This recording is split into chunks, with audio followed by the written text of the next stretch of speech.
This is episode 91 of Cowboy Shit with Ted and Wacey. I am Ted Stovin. He's Wacey Anderson. We've been through 91 shows together and about, what would it be, like 20 rounds of golf now for our lifetime? Pretty near. I'd say more than 20 rounds. We've almost got 20 in together this year. We've got a few. We've been, there's not many events. There's not many events, not a lot of stuff going on. I am working. To my bosses, if they are listening, I do work. I'm working still too. I got my first real big boy job. Yeah. Social media manager, Aspen Properties. Write it down. Look the kid up. He does media stuff. Check him out. Doing some media stuff. Doing some media and marketing. He has a professional job headshot on LinkedIn. He is a professional. Big things happening. Not a big things deal. happening. It's sweet, man. I got my first real salary paycheck on Friday. Yeah, it was and good let me tell you, it's a nice feeling, man. It's a nice feeling to have some stability that way. It'll be nice. I can actually start rebuilding my savings at post university. There you go. Spend it all on golf, probably. But most likely. But hey, that's all right. I'm liking the sport, man. I'm liking the sport. I'm glad you made some good shots this weekend. Did you get a birdie both days? Is that right? Maybe. No, I'd have to look at the cards. I think I only got one birdie this weekend. That was today. But I got a few pars. I can string together a few pars. Yeah, it's coming. Good. The game's coming. They're just those nines. They're tough on us. They're not good. Fucking nines. And man, honestly, too, Valley Ridge is a fucking hard course. Honestly, really, it is a really hard course. Because I golfed a couple weekends ago with my brother in Warman at his course, and it's easy. It's not near as hard as Valley Ridge. Not try to take. It's a beautiful course there, and it's challenging in its own right. But there is so much more room for error. Mm-hmm. The back nine at Valley, you can get screwed so many different ways. Which we have in every way. Oh man, yeah, literally, we've been screwed 17 different ways in the back nine. Yeah. Tuesday. I'm feeling Tuesday. We got back nine booked for Tuesday because we only booked 9 hours at a time in Alberta because of the stupid rules. Because of the vid. But yeah, I think we're gonna be the back nine bandits on Tuesday. There you go. I like your attitude. We gotta get positive attitudes only. Gotta get away from those high scores. Anyways, I had my best score ever on 9 this last week. It was great. Got a 38. I was only 2 over. That was the boys were buzzing. That was a good round. Pretty good goal. So and you had your best ever. You were at 46? 46. 9 holes. Yeah, so it was pretty solid. The weekend was decent to us. Finally some nice weather, dude. Yeah, how about that, Oh god. Shit, I was checking out my tan lines after because I got burnt a little bit today. Ugly. I was in pretty good shape when I had my shorts on, and then I put my pants on. I was like, ooh, a little crispy there. I missed a couple spots with the old sunscreen. I saw you had a little nap this afternoon too. Yeah, with me and the pup. We're watching. I'm full disclosure. I had a 20-minute nap. Man, did you watch that game, the Florida game? No, but I watched. That was nuts. I missed the Florida game, but I watched the what one? I watched part of the Vegas Minnesota, and Minnesota beat them. Man, anyways, tell me what happened with that one. I don't know. That Florida game was one of the best hockey games I've ever watched. Really, it was insane. Both teams were just buzzing around. Really, everybody's hitting. There's scrums after every whistle. There's fans in the building. There's fans in the building too. So there is some sort of an atmosphere too. Right and on. Then they literally one of the best hockey games that I've ever seen. Won? Tampa won. They scored to win 5-4 with a minute left. Braden Point on the breakaway. Oh, cool. Okay. That's going to be a hell of a series. Oh, yeah. Going to be good stuff. Man, we'll do some playoff picks in the back end, in the back half. We'll see what everybody else is thinking too. But so we'll write that down for last. But the other thing I want to talk off, I got 2 more points on the top here.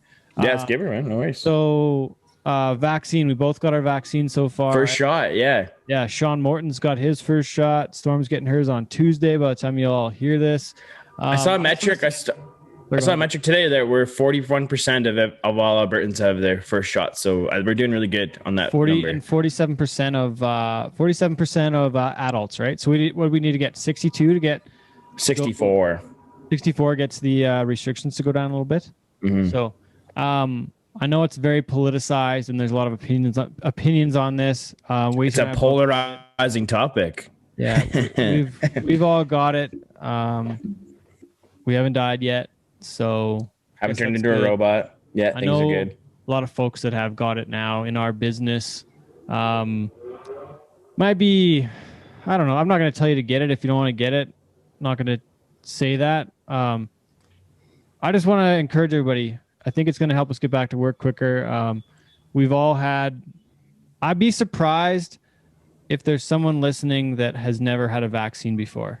I'd be very surprised. And this one is no different than any other one. So, yeah, I don't know. People, there was a lot of people like are questioning the process and all this kind of stuff. And I remember when H1N1 came around, like the vaccine came out for that like super quick, and like we all got bussed from Nacum to Melfort to get our H1N1 shots. Yeah, I mean, we just did it. Like nobody questioned it. Whatever. Like, we trust the process and whatever. Like, yeah. I just like I'd be surprised. It's science. Those guys know what the fuck they're doing. So I'm not gonna argue science. And I understand the like business aspect when it comes to the different companies and all that kind of stuff, but it's still science. You can't. I can't argue science, so I'm not gonna sit here and argue against it. I trust that process. And again, I'm sick of this shit, and I'm sure everybody is, and I'm frustrated, and I want to get back to like normal and have my life back and be able to do stuff. And yeah, if this is a way to do it, man, fuck, I'll take all 3 vaccines. I'll have to take them. Yeah, let's get her done. I agree. So I don't know what else to say about that. If you can get a vaccine, get it. We're very privileged to have the opportunity to have them. We're a little late than some places, but hope everybody can get their vaccines, and let's get back to work. Have some events coming up. We got speaking of events, we've got the Calgary Stampede is going ahead. That one's going ahead. The PBR Canada as well. The Canadian Cup Series is back this fall in Saskatoon. So we've got some events on the horizon. We're supposed to go to Tanner Burns' house.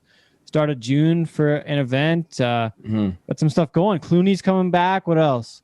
Got a few on the calendar now. So yeah, a few things on the go. It's good here for Stampede, man. And that's like it's such an important event for Calgary, and things have been so hard here for the city for so long that I think having Stampede back will be like just a huge injection of life back into the city and get people kind of buzzing again. I just see an update on CFR. We understand that everyone is eagerly waiting information for this year's CFR. At this time, we can confirm we are actively planning and optimistic that we will have more information soon.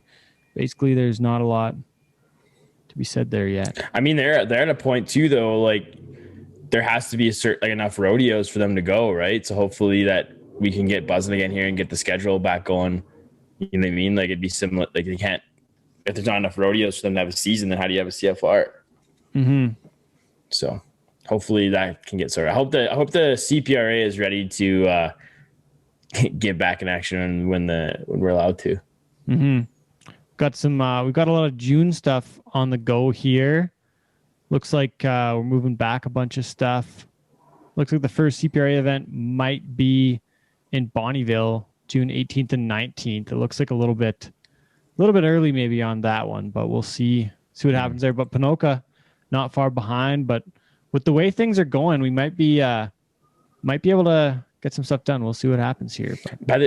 In Saskatchewan, they're planned like by the end of June, like they're wide open again. Yeah, things are happening. So I mean, their hope is on the horizon, man. It's good to have something to like see the light at the end of the tunnel, because it's been a long long road to where we are now. Oh yeah, 100%. Last thing I want to mention, I had a whole bunch of speakers stolen out of a trailer here at the house. So if anybody knows the whereabouts of those speakers, I know nobody listening would know specifically, but it's a few different things. So anybody that might have a handle on some of that things, I don't know. I just feel shitty for getting stuff stolen from here. So all your stuff has everything Cowboy stickers on it too. Like it should be easy to identify if like someone's they've probably taken those off by now. But I have all the serial numbers, and I have serial numbers on all the mixers and everything. So if anybody just comes across anything, I've been scouring everywhere I can think of. But keep an eye out for some speakers.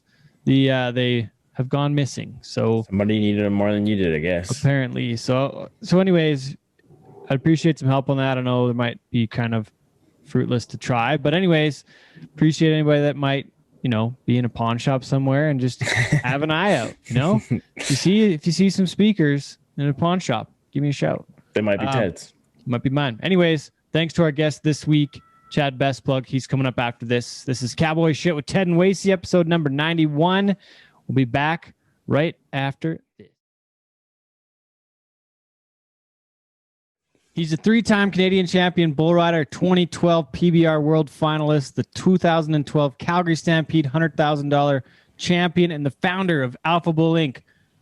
Hailing from Claresholm, Alberta, it's Chad Besplug. Thanks for doing this, Chad. It's been a while. We had you on the 50th episode with Donnie Joe, but it wasn't really your show, so we had to bring you back and do a official the Chad show. The Chad show. No, I appreciate it, guys. The last one was fun. We had a blast doing that. That was a good time, eh? It was fun having like guys from each like different generation breaking it down. I think that there was so much value in having that like different like groups of people to like really bring the list together.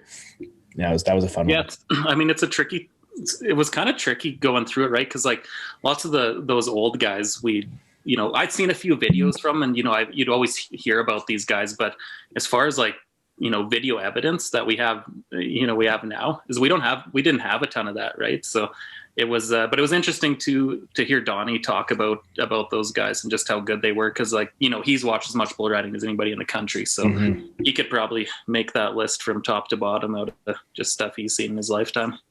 So from the feedback that you got, did we get it right, or did a bunch of people give you shit after because we messed up the order and messed it up? How did we do? I don't know. I didn't really. Pad blocks out the haters. I have a question. Just building off like the video thing. Okay, sounds like you want to go. You want to go?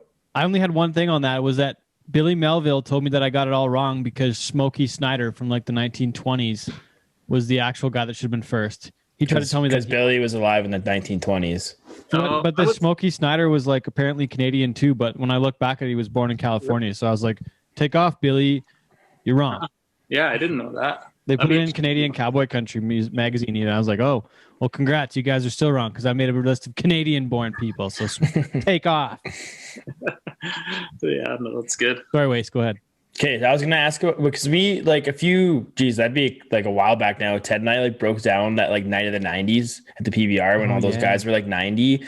Like how what were in your standpoint, like how can you compare like those rides from that era to say like when Jose rode like Whoopa at the World Finals last year? Like how do you decide like what are the greatest rides of all time in that sense?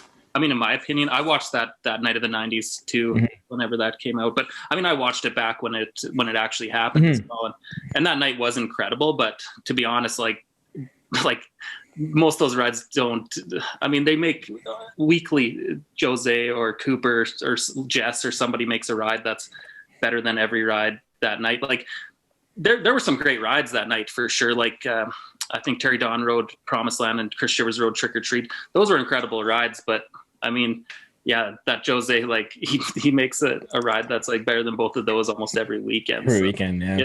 It's incredible, man. I for the most part just watch the highlights on YouTube and Instagram from the previous weekend. So I just see the best rides, but from each weekend. But it seems like, man, even in the last like 10 years, it seems like that level they keep raising the bar. It's awesome. So what's it going to take to break the highest score ever, you think? Like, I don't know, man. I was thinking about that the other day. The disappointing thing is, with our sport being a judge sport is, you can't really tell, or you can't really help where that judging and what that style of judging is going to be like at any given time. So it seems like, I think what they've done now is really, really brought it back down. So when you see a 90 point ride, it's incredible. Where, 15 years ago, lots of 90 point rides were like an 84 point ride. Now I like how the scoring is now, because it makes a 90 a really legit 90. But at the same time, it kind of skews history. When you a bunch of those 96 point rides aren't even the same league as Stormies and the other ones, right? Or even like when JB rode Pearl Harbor, man, that was like one of the rankest rides. Yeah. It's crazy. There's so many that there's been so many, in the last 10 years. Mm-hmm. What are your thoughts on the PBR versus the PRCA in the last 20 years? What are your thoughts there? Competition wise, it's just not even close. I mean, Sage seems like the PRCA guys there's a bunch of really tough guys for sure. But right now Sage and Stetson, right, are I think they would, excuse me, I think they'd be world champion type guys in the PBR, or top 5 or 10 type guys. But man, I would love to see those guys go to the PBR and watch them ride against Jose and Jess and the rest of them. But I mean, as far as you look at the PBR, it's just so deep, like, all the way down to 30th guy is unreal. What about the money right now? I don't know if we talked about it much last show, Wacey, but I was looking at the yearly standing so far, and it seemed crazy that like the guy that was 45th in the world only made like $4,000 or something. It was kind of wild, and I was kind of disappointed to see. But that hasn't really come a long ways lately, honestly. You think that COVID has an effect on that, though, just with the volume of events? Because like a lot of those like mid-tier guys make a ton of money at the Velocity Tour level or at the Touring Pro level, I guess. Like they can grind out an extra 60 or 50 grand just by winning those smaller events. Yeah, but still, at the end of the day, like even before COVID, I shouldn't say, because like I haven't looked at the stats. I just remember from when I was competing that, the 35th guy in the world, or 30th guy in the world, even the 25th guy in the world wasn't making great money. It seems like you got to be top 10, top 15 to. And I know it's a tough year. Like I know it's a COVID year too, but like number 8 in the world right now, Junior Patrick Souza, he's number 8 in the whole PBR. He's made $30,000, and it's May. That's like up. no offense, but like that's wild. Like if you or I, like if any of us, like that's what guys got to make in a, that's just to survive. That's barely enough to survive right now, and even travel and get around. Yeah, so it just seems kind of wild. Like, and it's kind of like that $30,000 goes all the way down to 22. Cody Nance has made 26,000. Jess Lockwood's made 20 grand this year. The guy in 25th has made 12 grand. You go down a little further, the guy in 31st hasn't even made 10,000. He's won 9,600. He rode 45% of his bulls at the PBR. Hasn't even made 10 grand this year. It's May. Yeah, it's crazy. Yeah, it just seems kind of wild to me. I don't know what the solution is, especially this year, but it just seemed like it's totally weighted so crazy. Bizarre. The guy, so number 46 in the world has made $2,500. Andrew Alvarez. That's wild. That reminds me, like, remember when Dakota did really well at that Staples Center, Iron Cowboy? They like showed the stats from the weekend, the PBR as a whole, of like the top point earners, and it was the guy who won the Iron Cowboy, and then and then Dakota didn't even show up on the list, and he finished like second or third in the average. And like there's guys in like events in Australia who had made more points and money than he did that same weekend. That was such a joke. He's been on 19 bulls. He's made $2,500, and number 1 in the world's made 150,000. Yeah. I also don't understand how their point system works. Like I'm lost now. Explain that to me the other day, and it's beyond me as well. Lost. So it's hard to tell where that is, or how the payout works based on how they're placing at events, right? Where, I don't know. I can't really speak on it because I don't. I have no idea. I don't follow close enough. Anyways, Chad, I guess I gotta make kind of like a statement on your career so far. I want to say you didn't go to the most events ever. Like you definitely you picked and chose, I think, really, right? Like, but then on the second side of it, you had a lot of injuries. So starting, like, I look back on Pro Bull stats here, your first year competing is 05, and you go till 15. You only rode for basically 11 seasons in the professional ranks, right? And there's the only year you had more than 50 outs on Pro Bull stats. It was 2012 when you made the World Finals and won Calgary, and 11 and 13 you won Canada. So, I just want to throw that out there and let you go from there. I'm not sure where you want to start, but like, tell us about the bull ride. Well, man, I've thought about that often too. So I've had it's 8 or 9 like major reconstructive shoulder surgeries, like 6-month recovery type surgeries. So if it's 8, that's 48 months. So it's like, it's 4 years that I sat out just with those, right? And not counting the other shit that happens along the way. So, I felt like there was like only a few years where I didn't have a surgery at some point during it. But And then at the same time, I did start to realize, especially up here, being that I did have a harder time staying healthy, I didn't go and get on shit and hope that I got a re-ride. I wasn't traveling to get on something that I was going to be 75 on. So I turned out and I went and got on the good ones everywhere. And it seemed to work in some ways for sure. But definitely probably missed some opportunities too by not going as much. Well, do you think some of those injuries later on were from riding the Rankist bulls when you were so young too? Because didn't you win the was it the PCB like before you were even 18, or is that right? Or what? When did you win that? Yeah, I won that when I was 16. So that the PCB is what I think it was the year after, or 2 years after I won it. It turned into PBR Canada. So it was we were riding against, at that time, it was like Kelly Armstrong, Justin Volts, kind of that era of guys. Schiffner, of course, he's old. He's in every era of bull riding. But yeah, I mean, that wasn't my first year riding big bulls. Like I started riding at those events when I was, I think I went to a couple when I was 14, then quite a few when I was 15, and then a lot when I was 16. And yeah, I mean, my first time having shoulder surgery was that year as well when I was 16. And holy. Yeah, I mean, in hindsight, it was not the smartest move. I mean, obviously, I was a strong kid and I had the ability to do it, but my body wasn't matured enough, I don't think, and I don't think I knew how to train properly at that time either to prevent some of these injuries. But yeah, I mean, looking back, I would definitely have taken my time a lot longer. But I mean, I was a hard-headed kid that was, I mean, some of this stuff hasn't changed, but I mean, I wasn't going to listen to anybody telling me I needed to slow down or wait. That just was not, I was going all out from a very young age. So definitely played a role. You're talk about doing that though, going all out when you were younger. I thought back on this quite a bit, and you traveled with Tyler and Max and Ty for a number of years, and you traveled with like Krusty and Pawsey for a while, but there was quite a bit where you kind of made your own tracks too, where you kind of, you made your own trail and you didn't really conform to anybody. And, cause you were going, if you were turning out somewhere that didn't really, not a lot of guys did that, I guess. So it was kind of probably a tougher way to go too, right?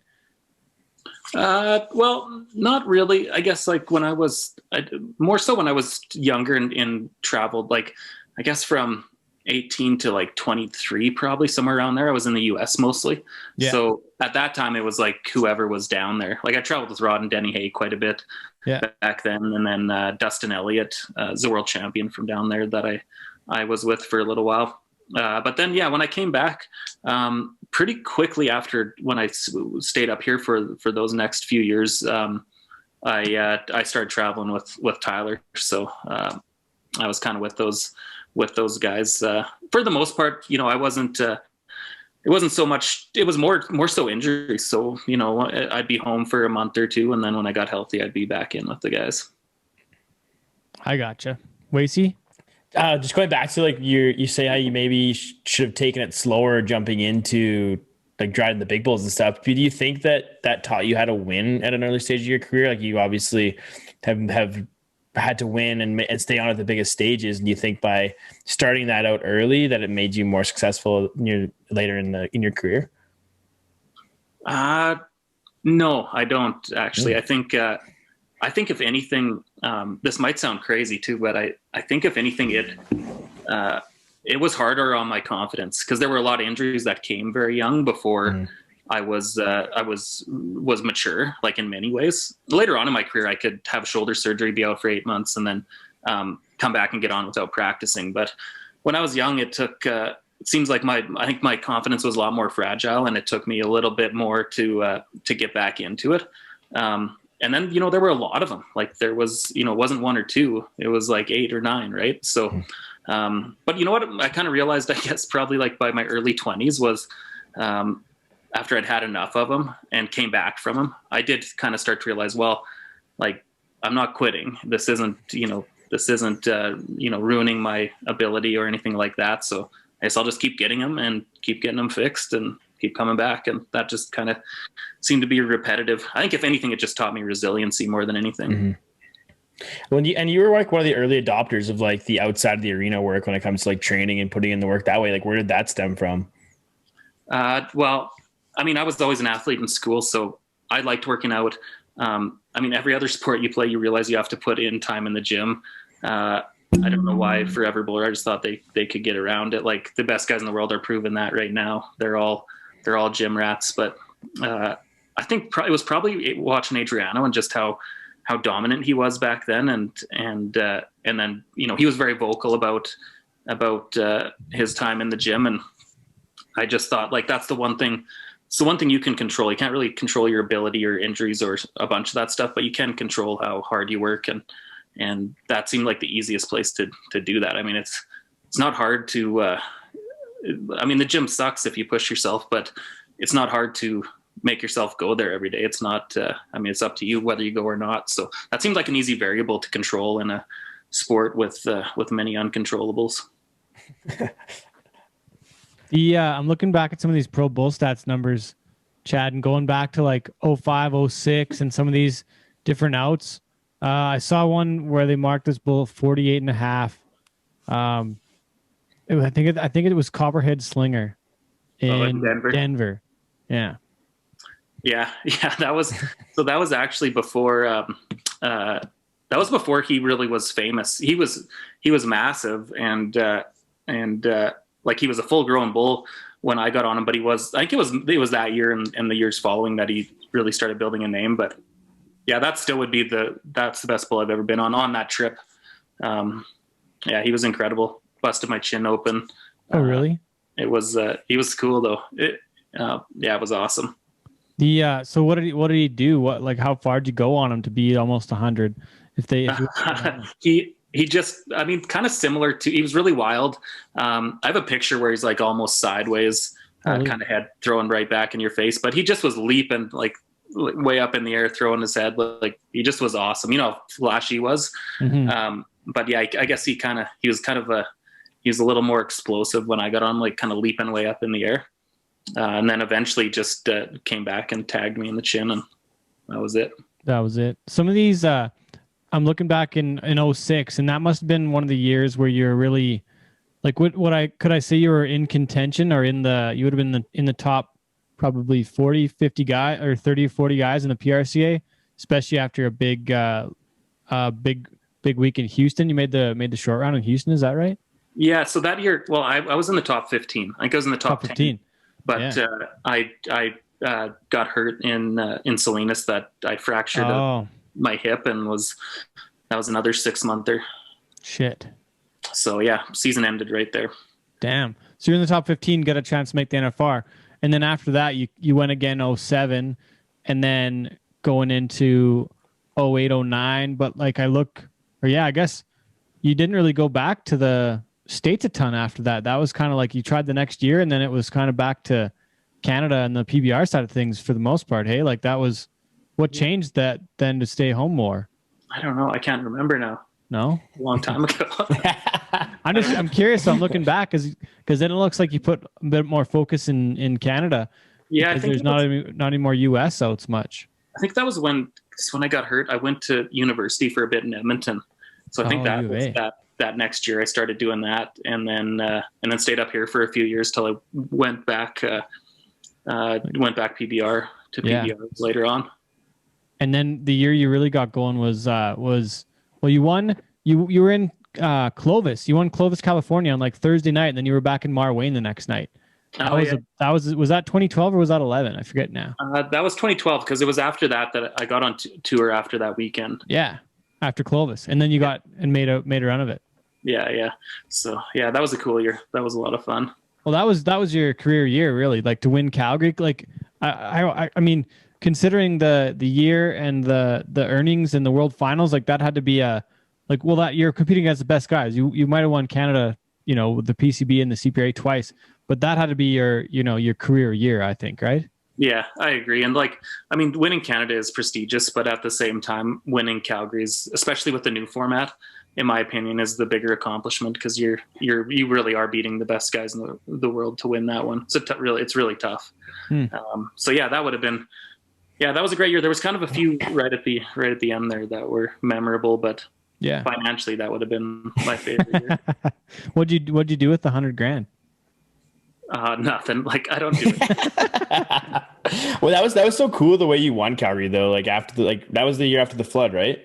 Or the year after the flood? Before. No, year before the flood. Yeah, but either way, like Showdown Sunday in the rain, muddy arena.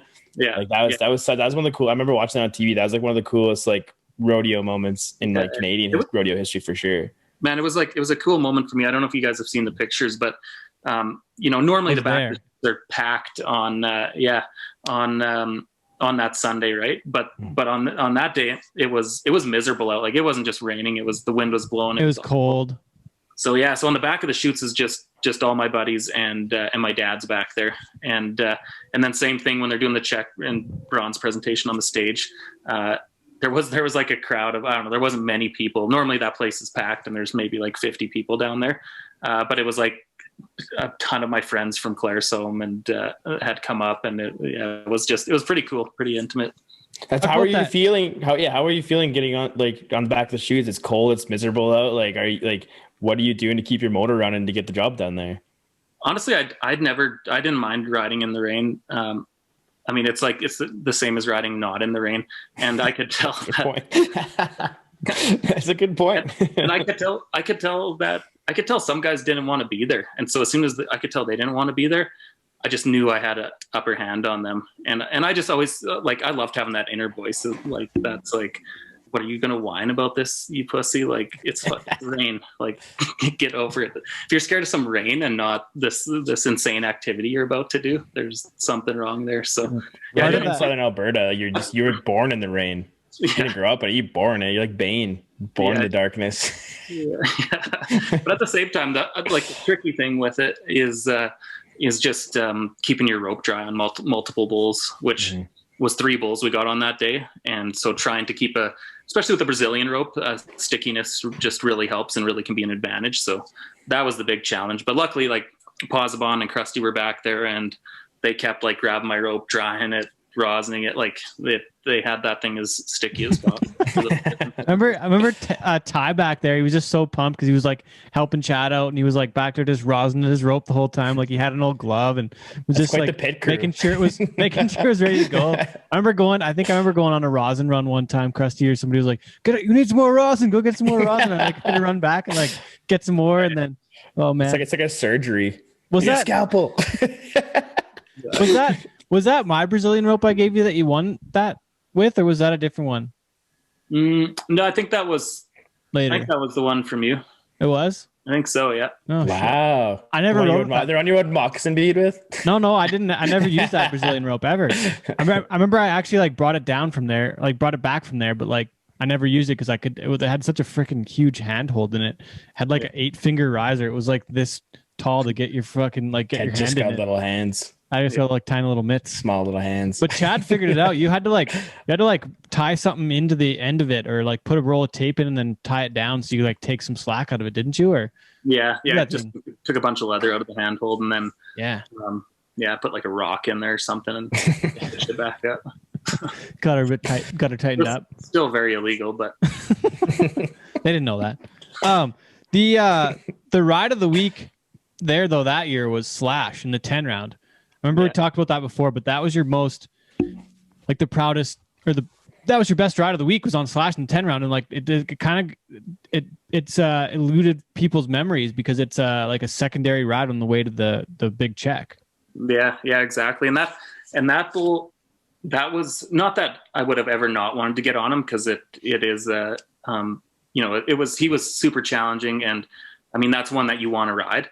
But I remember he had bucked me off that year twice that year when I was riding really good, very quickly. Like I didn't stand a chance both times, and so when I had him on that Sunday, I was like, damn, like like I know I can ride every single other bull in here, but this one, where's that little voice? That's what you need there.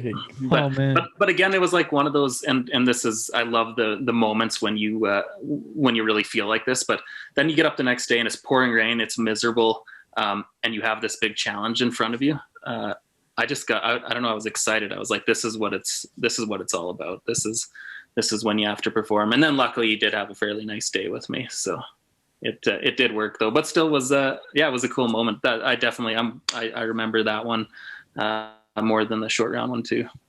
I guess one of the things that I remember about that year with all the rain was all the PBR guys, like the main tour guys. I think like LJ and a few of those guys, their hands keep blowing out of their rope, like you were talking about. Everybody just couldn't.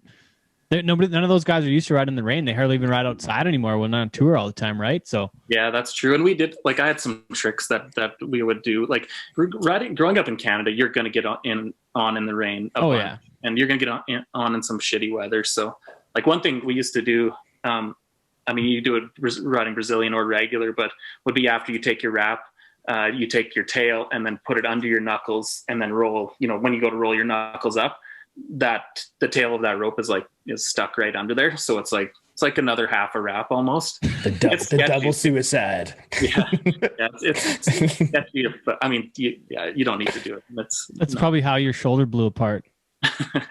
Maybe a couple times. Jeez. So going, I want to talk about some more memorable rides along the way. Was one of them like the first time cracking the latch at the World Finals, or first time on tour, or some of those big rodeos, or what are some of the more memorable moments along the way, Chad? I'm curious about that from somebody that's been to all of them.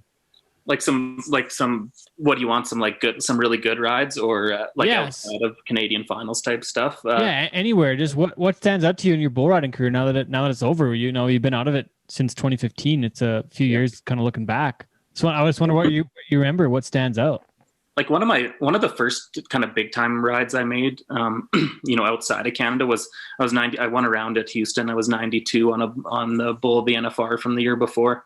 That was a cool moment because that was the first time I'd ridden in front of, like, there was 75,000 people there that day. That's cool. So it was like, it was the first time in kind of that a big time like American setting, and yeah, that was a great memory. That was kind of when I realized, I really can compete with these guys. And yeah, that was a cool moment. I mean, in Canada, there's a lot to remember. One of them, my rookie year when I was 18, at Dawson Creek, I had Shiver and Shake, which I don't know if you guys would remember that. Yeah, I remember that, man. Yep. Everybody knows that bull. Yeah, people were scared of him, and he was very intimidating, right? It was a big Mexican that was mean as hell and like nearly killed everybody all the time, but was awesome. Went to the NFR all the time. And he'd be in a big pen on his own. He had these massive horns, and he would just walk around the outside of the pen, clank his horns up like the whole time. The whole rodeo is going on. He would just pace that pen, clinking his horns like he was sharpening them. And it was like, it was totally, it was funny because you're like, this thing's trying to intimidate guys. And he did, but yeah, I rode him as well that year. Well, he also had like a very nice trip for him, but yeah, I was 18, and that was like, it's a pretty cool moment. You still gotta get him rode on the nice trips. Yeah. I've got a couple that I'm looking at here that just stand out on the numbers. So we've got a 46 point ride, huge 46 point effort on a bull called Painted Desert in Brawley, California. Is that right? It's on the scores here from 06. It says 46 points. They've marked the bull 22. Oh, that was his total score. Yeah, total score was 46. Like that was his rider score. No, that's the total score, 46 points. Yeah, I remember that one now. Yeah, that's fucking funny shit. That's awesome. I thought you were talking about his rider score. I was like, okay. No. This is the total score. All in 46 points. I do remember that. Yeah, lowest score of all time. Did you hang off the Great side? ride, though. I had to try as hard as I possibly could to stay on that. Hardest. You put out a 96 point effort for a 46. That's usually how those ones go. Oh shit. That's funny. Okay, where did you ride Red Stag a bunch too up here? Just one time. That was The CFR, wasn't it? I was at my last CFR, yeah. Yeah, that was one of my favorite rides of yours. I remember watching that. That was good stuff. Yeah, the big Brindle. That was cool. Yeah, that was a really neat bull. I liked him a lot. He was real steep, wasn't he? Mm-hmm. Yeah, he just was good. He just was awesome. He was an 88 pointer every time. What about you probably went to a few CBRs, but I see one stat here. You were 90 in El Paso on a bull called Ranger. Yeah. About that one. Yeah, just really cool little bull. Yeah, man, that's so long ago. He just was, that was Tuff's Hedeman's bull riding down there, I believe. It looks like one of the only CBRs that you went to, but. Yeah, I think I went to a couple more, but I didn't go to many of those, but that was just a really cool little bull. Those bull runs used to be, they were so neat. Like Tuff handpicked every single bull that was there. So yeah, the thing was packed full of like 88 point spinners. That there was always a ton of rides, and there was always lots of rides of those. Yeah, I remember. Yeah. They were a lot of fun. A lot of high scores too. Yeah. Huh? What else, man? Anything else stand out along the way, or like? Well, how about we go now to like? We already talked about one of the rankest bulls, but what about some of the injuries and some of the shit that went sideways, or worst wreck, or some of that stuff? I mean, for the most of my shoulder injuries. Seemed to be a reoccurring thing, right? But that being said, like, I mean, you can never just say, I didn't, or I would have went more, I would have done this or that. I mean, that's all part of it. Everybody has to deal with injuries. For some reason, I had the shoulder stuff I had to deal with, and yeah, it seemed to be a kind of a constant thing. But to be honest, by the end of it, I don't know, it didn't really bother me anymore. I just kind of thought, I guess I have to get surgery again. I'll come back from this one and deal with it. And lots of times you'd ride with them too. Like, I didn't like to do it for too long because it sucks having them pop out all the time. And I just don't think you can ride as good if that's kind of part of something that's happening. But yeah, I mean, just it's part of the story. It's part of the, if anything, I'm proud of that stuff because it did take some resiliency to get through and stick with everything. What about your first bull ride in Claresholm on Pop Evil? What was that experience like when you're producing your own bull riding and then you have a showdown with Pop Evil and then ride them? Yeah. Well, that was insane. Like that was before Alpha Bull existed. That was the first year I did my Claresholm event. So that's my first pro bull riding. Ted convinced me to enter it. Yeah, I got on Buck Nasty in the long round. They're like 47 them, I think. Oh, that's awesome. Yeah. I knew nothing about putting on bull ridings at that time. I'll never forget we're like behind the chutes getting changed. Like I'm competing. Excuse me. And sorry guys. Needs more water? Too many darts. Sean can edit that out, eh? Yeah. He will. But yeah, I'm at Claresholm. I'm back. I'm behind the chutes, literally behind the chutes. Like we didn't even have a dressing room, and getting changed, getting ready, and the guys that are kind of handling the bar and handling the beer sales, they come up. They're like, Chad, we're almost out of beer. The thing hasn't even started yet. So I'm like running over there, like trying to organize guys to go and load up the horse trailer with more beer. And it was crazy. But then at the same time, I'd signed myself up to get on Pop Evil. We did like a fundraiser type thing after the bull riding was over. So I did make the short round too. So got on long round, got on my short round bull. Got on 3 bulls and put on the bull. Yeah. Bull riding. And then the last one, which I didn't realize how much pressure there was going to be on me till it's like, I didn't know how many people would come. I thought maybe 200 people would come to the event. Yeah. But it was like packed with every single person I knew from Claresholm was there. And then, the place was going, from what I remember, it was pretty cool. Like the place was so excited to see this ride. And I was like, shit, like I really have to stay on here. Oh yeah. Well, it's like, and it's March right after you won Canada. Like you won your second Canadian title. So you're the guy. And Pop Evil, I think, was a bull of the CFR or something too. So it was like the head-to-head showdown. Challenge of champions. Smash out a 91. But I got to ask though, you had too dark to see in the long round. Did you handpick that bull? Because was that a promoter special? You had to pick your own bull in the long round? I didn't. I'm sure I could.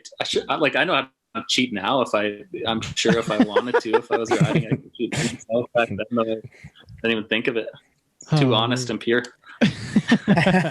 Okay, Chad, you said something earlier that I forgot about, that you went to the U of A for a while. And there was a rumor going around at one point that you were like on the fucking track and field team. Is that true? That you were on the like track team at the U of A? That's legit. I forgot about that. Yeah, I'm fast as fuck, Ted.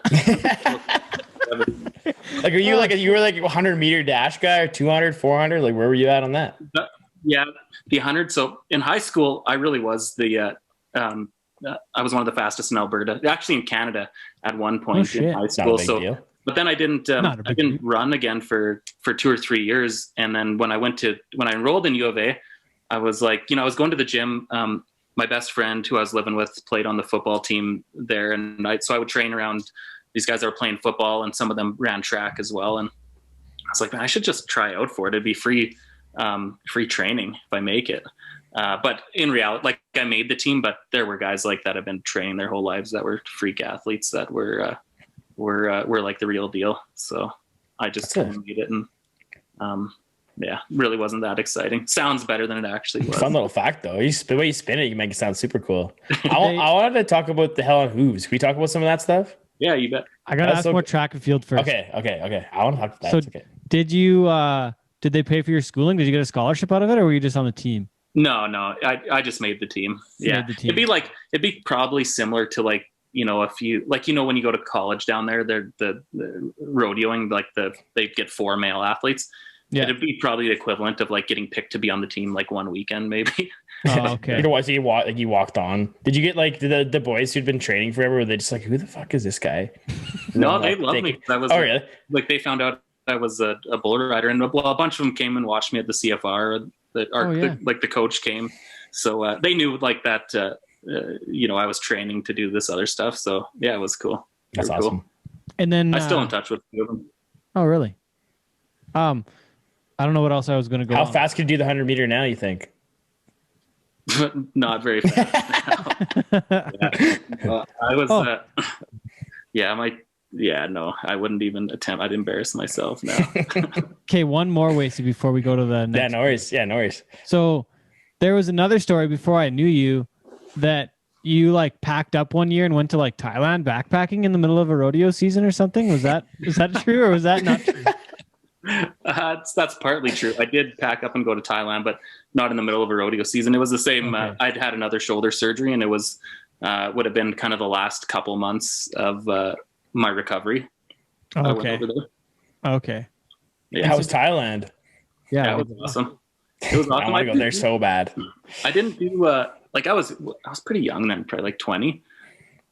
Yeah, I can't remember when that was either, but I mostly was wanting some adventure. Obviously I had a good time the odd time there, but for the most part I was like running in the mountains and finishing up my rehab to come back. And but yeah, it was awesome, and swimming the ocean as a workout every day was cool. Who'd you go with? Like when Oh, sorry, what was that? No, go ahead, Ted. Go ahead. I was just gonna make it funny. I was gonna say it's kind of like when Rocky went to Russia to train to fight Ivan Drago, except you were training in the snow.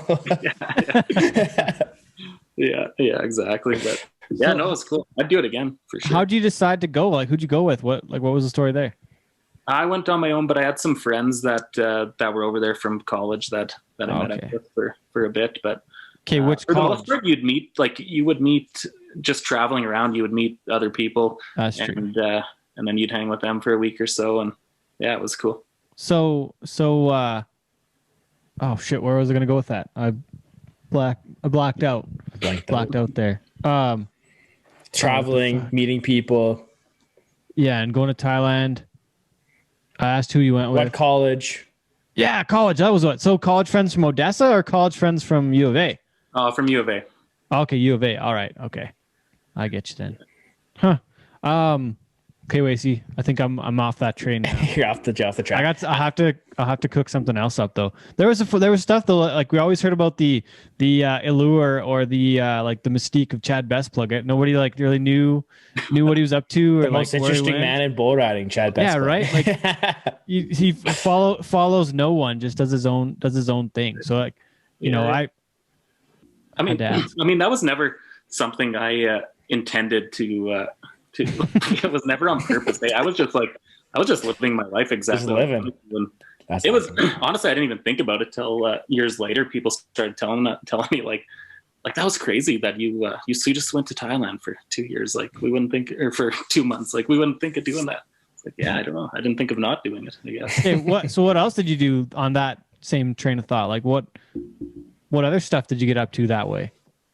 You know, I don't know. Maybe, and it wasn't necessarily, you know, going places and doing stuff like that. Maybe it was also, you know, I was kind of into different music. Sorry, guys. Yeah, was always kind of into different music, into different clothing. Yeah, man, I've always been a really curious person. So if I got interested in something or curious about it, then I was kind of off on that tangent. But at the same time, you know, bull riding was always number one by far. But yeah, I've always had outside interests for sure. What's the next thing you want to do? What's the next trip where you want to go? I think, you know, with my next trip I want to do. Yeah. You know, I guess we traveled so much competing. Like, I don't think there's much about traveling now. I still would love, there's a lot of places I'd love to go, but I guess kind of the point I'm at with Alpha Bull right now is probably similar to when I first started my career riding bulls, where it was like, you know, every bit of focus kind of needs to go into what that is becoming. So pretty much I'm very obsessed with Alpha Bull at the moment. Okay, well, I'll leave it at that, Wacey. Sorry, go back. No, it's all good. With Hell on Hooves. Okay, before we get to, because I have a good transition to the Alpha Bull stuff too. All right. We'll go Hell on Hooves first. Can I talk a bit about that? Like, what was it like having a camera crew follow you guys around? I remember watching it as like growing up. Like, it was so cool to have access to your heroes on TV, and then especially like once Tanner and them got in, like guys you grew up with.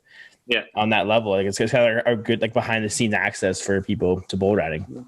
Then it was fun because the camera guy that did it for us, his name's Ed, and Ed is he's sober now, and he's very vocal about it on social media, so I'm sure he won't mind me mentioning this. He's got a great story about getting that to that point as well. But yeah, Ed, this camera guy, followed us around the whole time, and Ed was a wild man, like wilder than we were. So we had a blast with this guy, and we half the time thought, you know, we need cameras because there's a documentary here in this camera guy. That's but no, it was a lot of fun, and it was honestly, it was cool to have some of our careers documented like that, because they did, like, Ed really got some cool access with us, a lot of it, and Ed was very good at his job, and he, you know, so we trusted him, and you know, and I think he got some pretty cool stuff, like Ed came to Disneyland with us. We've been a lot of places with him. I don't think we got much good stuff from there for a few reasons, but yeah, it was a blast though. It's cool. So cool though. It's for me, like, I watched a lot of hockey and stuff, and they used to do like that HBO 24/7 leading up to like the Winter Classic. So you get like a behind the scenes access of like being in the NHL locker room and following these guys around, and like to have something like that for our sport and just give people a different look and like what life is really like on the road. And then again, for you to have like something to look back on parts of your career, like that's such a cool thing that I think we should be doing more of moving forward to help like eventually grow the sport. Yeah. Similar to, what's the one they do, the football one? It's like an embedded thing they do with a team through spring training every year. But I love that stuff too, where where you actually get to see what that athlete's like. Cause like, well, and similar to what you guys are doing with this type of interview, when you're seeing behind the scenes, you're actually seeing some reality and some authenticity, where, for the most part, sports interviews are annoying and cliches, too short. Yeah, there's just nothing, you know, there's nothing there. Nobody's being honest, and you're not seeing much. But I thought they did a good job and about kind of, you know, showing some of the stories and actually, I guess, telling the full story of, you know, of those full seasons. I think before we move on to Alpha Bull, Wacey, we got to ask about the end of the bull riding career. Was your last one basically at Calgary in July of 15? Was that the end? I forget now when you actually called it off. I don't know if that's right or not. Yeah. So what happened was during Calgary, we flew up to TP Creek, and I got knocked out there, and then came back, and like normally, and I don't advocate for people doing this. And normally I didn't do this, but we're riding in Calgary in the short round the next day. So I knew the risks, but it was one of those times I made the decision to take the risk. And I got knocked out again that next day, fairly bad the next day. So then I think I took 2 months off after that. And then the next bull I got on, I got knocked out again. So I still had no plans on retiring. Like that wasn't even I wasn't even considering it, but I also had a shoulder that needed another surgery. So I was going to go get that shoulder surgery and then, have 6 months to let my brain heal. In those 6 months is when I started Alpha Bull and just didn't go back to it. But yeah, I had no plans on retiring. Hadn't even come up as a thought. I didn't even really retire till it was 2 or 3 years after that. It took me quite a while to actually make that decision. To come to the terms with it too, because it's not easy, because you probably still craved it the whole time while you were creating Alpha Bull too. You probably thought about it, especially when you're short on bull riders. You're like, oh man, maybe I should just go get my shit and get on one here or something, eh? But well, I mean, it's not easy to quit, is it? The thing with me, it wasn't as hard. I mean, I definitely miss the competition, but for me, I'm 100% in on what I'm doing. So. When I fell in love with entrepreneurship and with Alpha Bull and what we were building here, honestly, I didn't think about bull riding like the same or as much as I used to. So still, when I watch it and like watch a short round and like, yeah, I get like those shivers and man, I'm like the rush of competing is just so much fun. And I miss that. But for the most part, I really don't think about it. And other than doing stuff like this, like I don't think even much about riding. It's kind of fun to think about some of these memories. Like they just don't come up that often. Sorry, Wacey, that might have. That's good. No, it's all good. It's really, it actually still makes it really good, because I remember like you and I kind of started to become pretty good friends when you were starting Alpha Bull and kind of making that transition. And we had some really good conversations, because that was kind of a transition point in my life too, when I quit and was going back to school and that kind of thing. And I just wonder, like, where did that like entrepreneurial like spirit, did you always have a thing? Like, was Alpha Bull always kind of like a goal at the end or whatever? I'm so like, I have so much respect for you in that sense, by being able to see that and go after it and see the business side of things and kind of want to. Oh, thank you. Yeah. No, I appreciate that. But I guess, well, I'd done those 2 events in my hometown, and the first year was, our production was, super shitty. We didn't know what we were doing. But after that, then I started paying attention. The second year was pretty good. And then I kind of thought, man, I can probably, like, I could do something like this. I can maybe turn this into something. And then I guess then kind of my creative juices started flowing. Like, I always talk to people about this too. Like, I love music. I love art, like all art forms, say, and I've tried most of them, and I'm very shitty at all of them. And like, if you've ever, no, never mind. But no, do it. Like, I've attempted painting, playing the guitar, like all of that stuff, and it's brutal and embarrassing, right? And it's like, I've tried very hard at it too, and it's just, some things you just suck at, and you have to just come to grips with it, right? But for some reason, production stuff in bull riding, the more you start paying attention to, how the music is played, when it is, like the lighting, the ambiance in an arena, I really enjoyed that, and started to kind of have some creative ideas on how I could change it. And then what happened was when I was hurt, healing up, I was kind of trying to think of how that was going to go, and then I actually had a group of investors come to me and offer to back a business to start putting on shows and legit events. And it was like the opportunity of a lifetime. So jumped on it. And tell us how it's gone so far, and like where you're at now. What? Yeah, I mean, it's times are like it's grown consistently since we've started. Last year was set to be our largest year by far. Like, was going to be almost double what it was the year before as far as events and performances go. COVID obviously threw a wrench into things, but at the same time, we did, like, as you guys I'm sure have heard, but we built an arena, the John Scott Arena down by. I was there. Yeah, so we we started planning that like 2 months after COVID happened. We kind of saw this as a huge opportunity. When else would we have the time to put, this much effort into building that thing?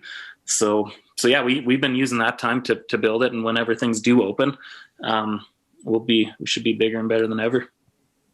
What's like what's some long-term goals you guys have for Alberta? I mean, like it's really cool mindset to have. I know we talked about this with Scott Davis on an earlier show of like seeing this pandemic as more of an opportunity and less of a detriment to the sport. Like, I think we need more people to be thinking that way to help move things forward past this once it's over. Yeah, for sure. I mean, I also just hate whininess, like, yeah. and I've heard so much of it through this, and like, it has been hard for our industry, that's for sure. But I mean, I don't know, like that stuff doesn't work competing, and it shouldn't work as an entrepreneur either, right? Sounds like that guy, has a good outlook, because like that's what we thought too. Is like, this is an opportunity. Where is that opportunity, and how can we exploit that? So, yeah, I mean, it'll be interesting to see how things shake out. But one way or another, we're going to be working as hard as we can to be in a better spot than we were before. But and that being said, I guess to get to your that part of your question. Like our big goal with Alphaball now is this new venue that we're building. We want to have multiple large events out there in the next couple of years, and it's a huge process and project, kind of getting all of the approvals we need and all of that, and then also getting that infrastructure in place. But we'll do it. Well, that was on the Cowboy channel too, right? One of the events. Yeah. That's so what was that process like? And do you see yourself like doing more work with them, or like, is that another opportunity you see coming from this? Yeah, it looks like, especially with the Cowboy Channel Canada, it looks like they're what they've given us a huge opportunity to get our product out there to the world. So, yeah, that was a big part of us being able to do that stuff that last summer was that opportunity. And yeah, we're excited about kind of what that partnership will look like going forward. But I would imagine, obviously everything's still a bit up in the air, but we're in talks that it looks like the majority of our stuff will be on there at some point here. One of the stories that I was looking at here, pro rodeo could be coming to Longview. So you guys are you planning on maybe like a pro rodeo there at some point? Is that kind of in the works? No, not right now. That's just how the paper wrote it up. They screwed it up. Yeah. But that being said, like the arena will be a full rodeo sized arena. We will do youth rodeos and stuff like that. And we will do, actually I would love to do a full rodeo at some point. We just have to build the business up, but yeah, we do plan on doing, single events, multiple timed events, everything. So, yeah, there'll be a lot going on there at one point.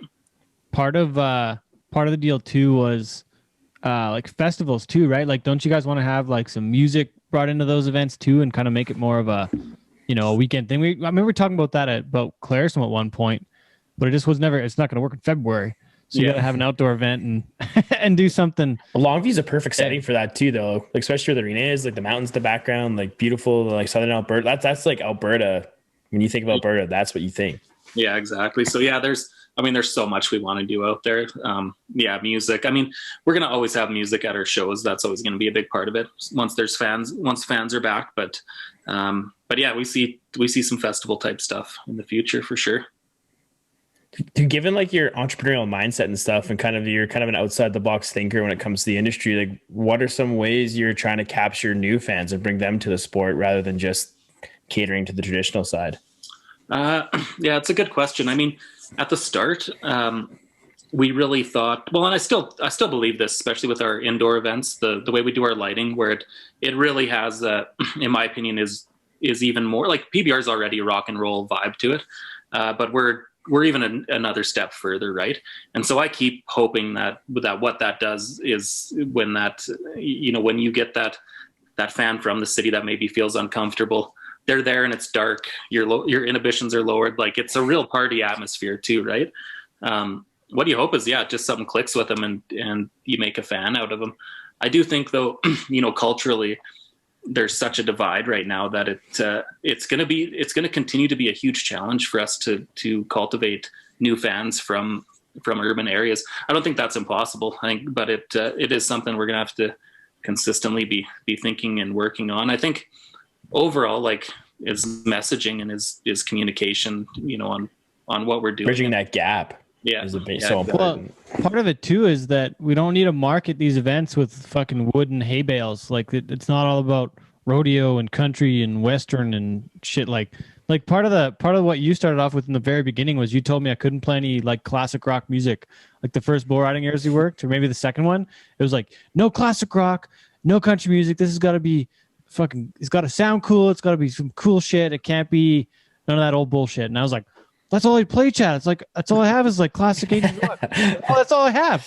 And so, but that was like part of the deal from the beginning with you is it's not, we can have a bull riding. We don't have to market it with, like we said, with wood and hay bales. Like we can market it with like, real, like your logo. It's totally different. It's different shit. And it's new. It's edgy. It's exciting, but it's consistent with the other extreme pro sports in a way that's not it's not the same as every other rodeo, and you actually put some time and thought and effort into making this something that appeals to people that live in town. You have a lot of people that come from Calgary that come to your event in Claresholm. It's something you can kind of draw them out of the city to a smaller town, and it's something different. It's a different way to look at it, which is something that's that the BFO has done too, right? Over the years, they did it totally differently, and now Aaron was at your event last year, since he's back too, eh? Yeah, they were a big influence on us as well. Aaron was a lot of help, like creating some of these looks as well. But the biggest, like one of the biggest challenges too with it is to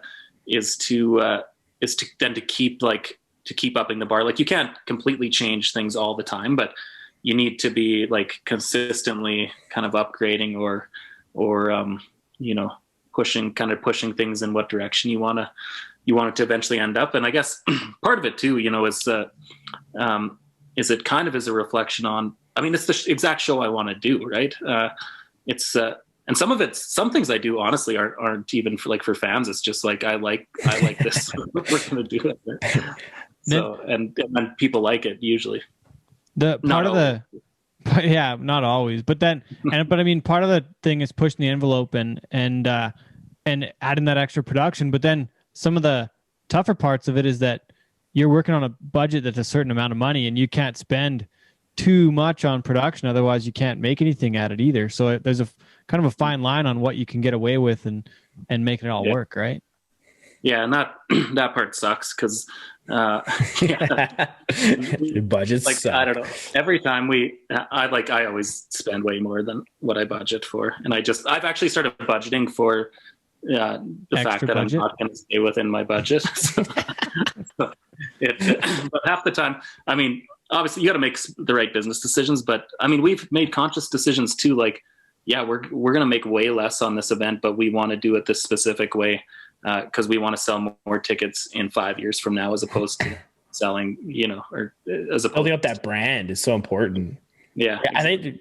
I think that like failing forward, like that's like almost like an entrepreneurial buzzword now, but like that failing forward mindset, like not being scared of risk and failure, needs to be brought to so many more aspects of like rodeo and Western sports and stuff, because it's just going to stay the same as what it is if people don't bring that approach to it. Well, exactly. And I guess, and maybe that's where some of my bull riding career had some positive impact on being an entrepreneur. Cause like I failed. So you get so used to failing, like you get your ass kicked all the time. And it's like such a big part of, you don't really understand it till you go through it, but such a big part of winning is like learning how to lose. And I mean, I feel like I'm an expert at losing. So with that, and that being said is like, yeah, I mean, I'm not afraid to take some calculated risks in this to do things the way you want. And then kind of the artist side of you is I want to do this show exactly. I want to do it. And if there's any way we can figure out how to do it and have it make sense, then we usually go ahead and do it the way we want to. The one event I don't know if it ended up being on the schedule at all ever, but I remember talking about it, but was an invitational for Ty in Merritt to bring that event back. That one was in the works. I'd imagine it still would be for, I guess, next year, maybe in the fall or something again. But tell us about what you're working on that way, Chad.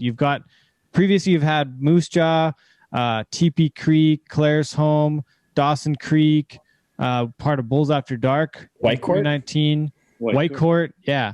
I might be forgetting somewhere else, but you've had a number of different events. Talk about what you're working on for like later this fall, if you can speak to anything right now. If I know you can't say a lot of it right now, but tell us what you're working on.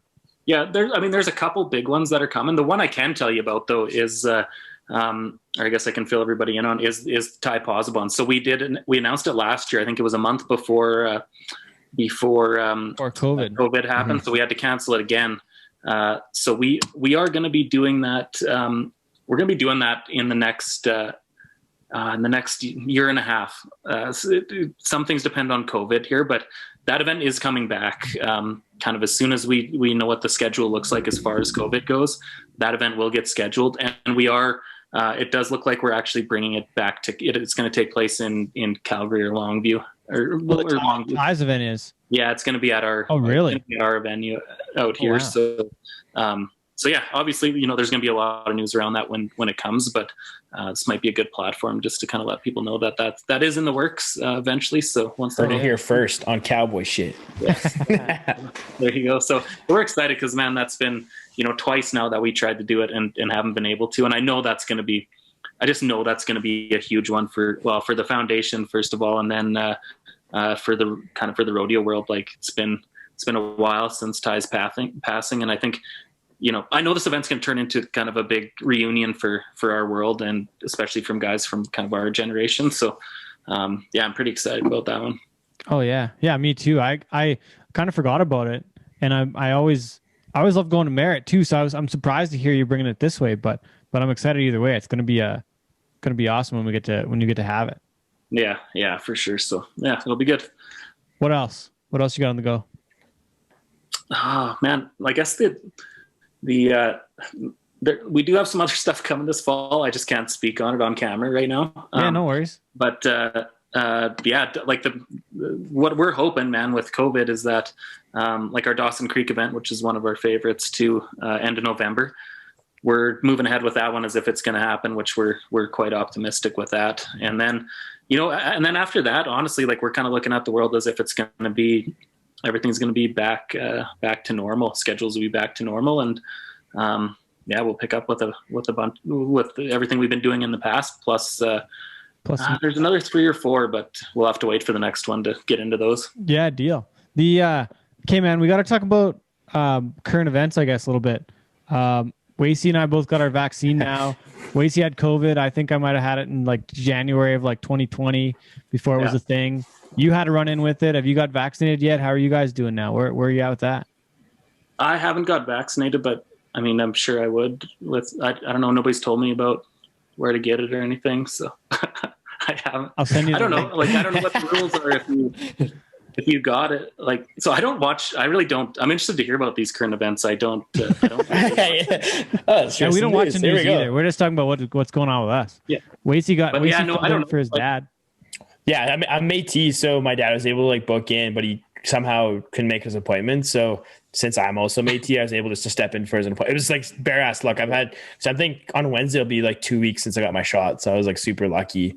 But now I'm like extra protected because I had the vid. Now I got the shot. yeah.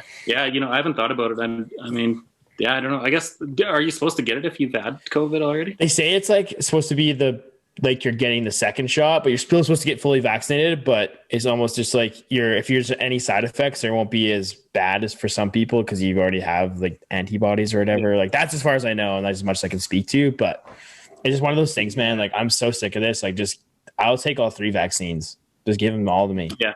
Like give me. I want to go to Thailand for 2 months. I want to go do like sweet shit. I want to do events again. Yeah.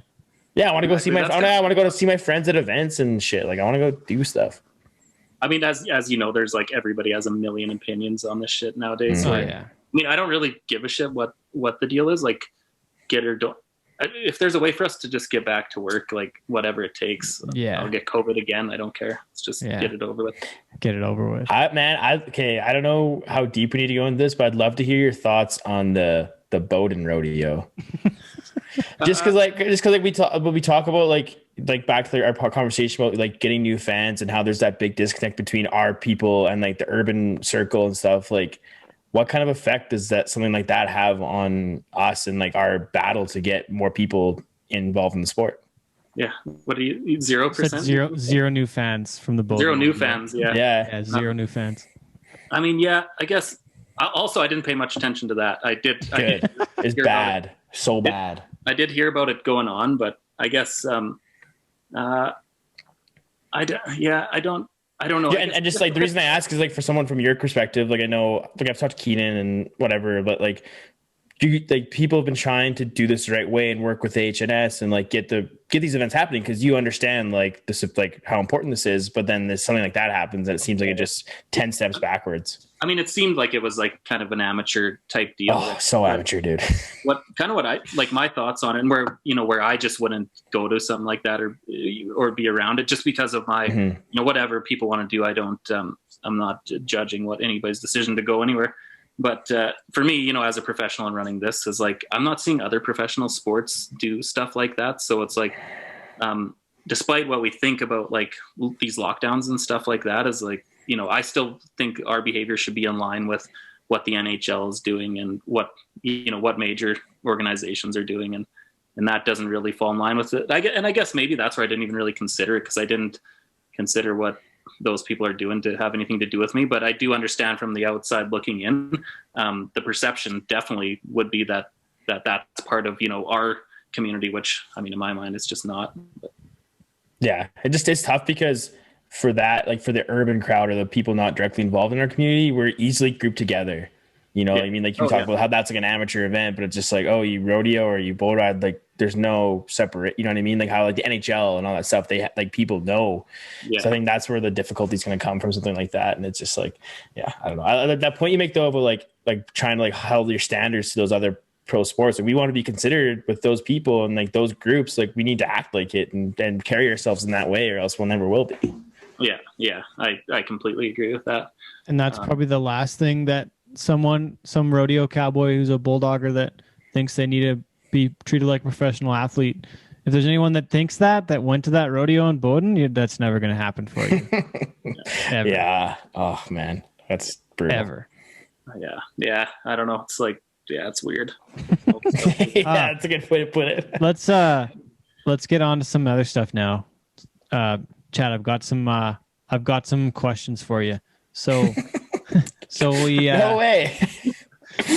So I'm feeling a little weird. I got the fucking shot today. Oh yeah. Oh, nice. Zonked out. Okay, so I called a few people, did a little research, got some ammo, maybe you could say. So I'm the most interesting man in bull riding. That title. You went to school in Odessa, Texas, and you guys got up to a few pranks. Can you let us in on any of the pranks that you got up to in Odessa?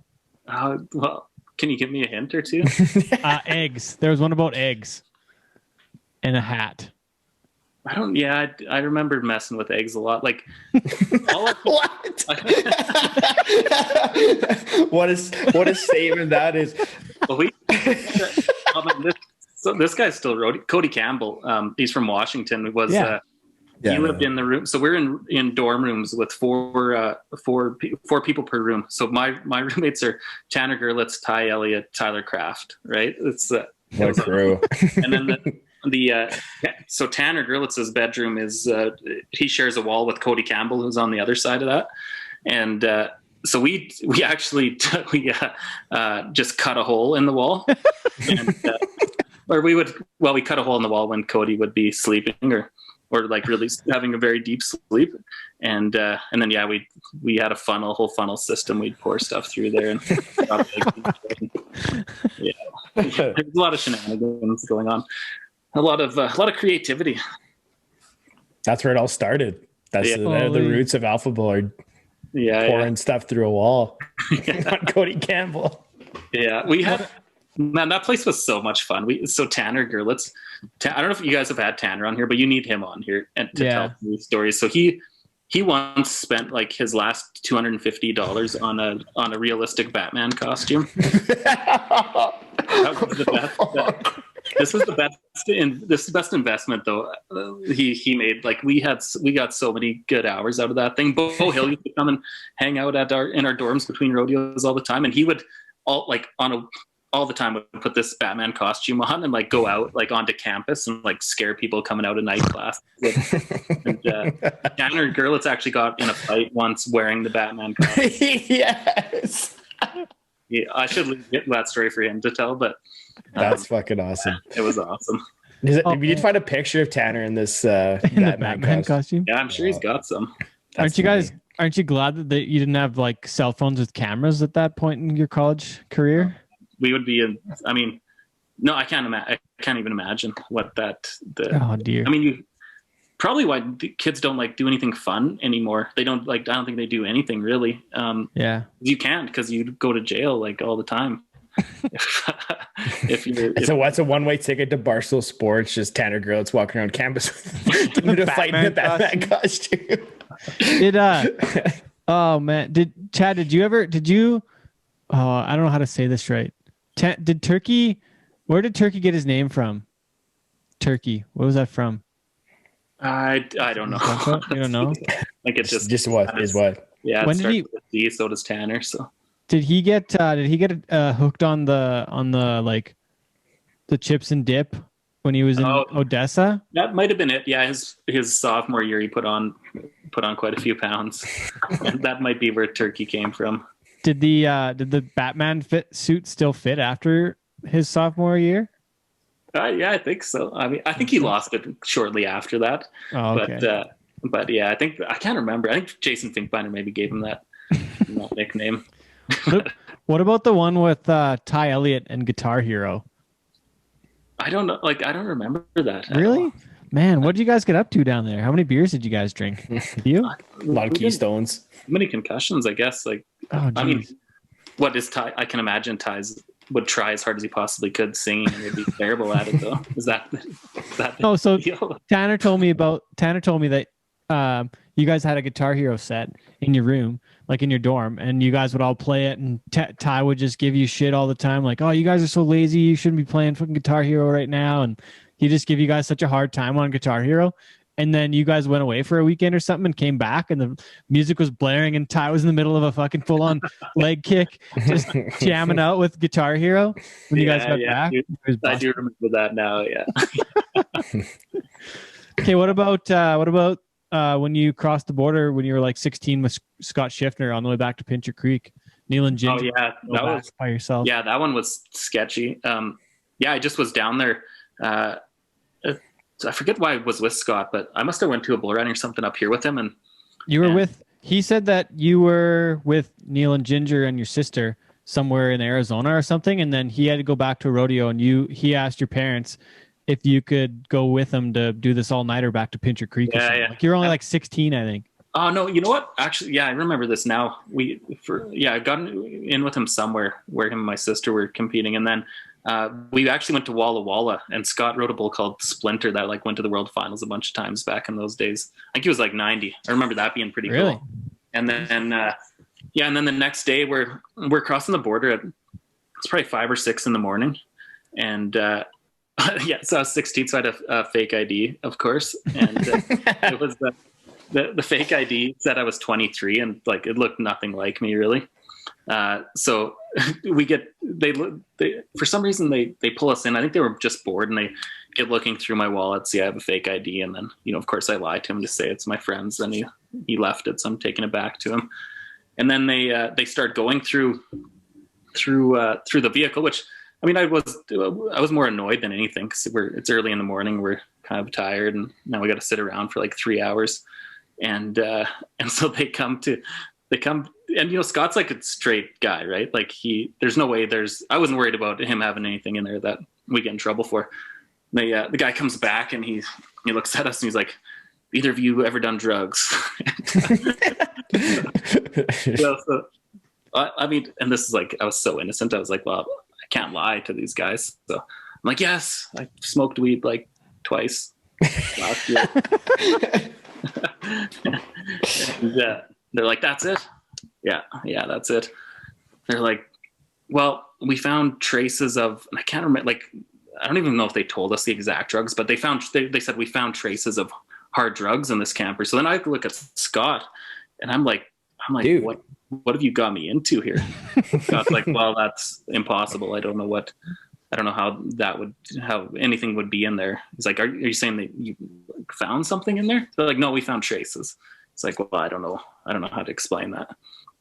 So anyway, we sat around there. It seemed like 2 or 3 hours, and then eventually they came back and said, all right, you guys can go. So it seemed like they were more messing with us. But yeah, Scott wasn't even like sweating. I think he kind of knew they were really with us, but pulling at strings. Pretty nervous.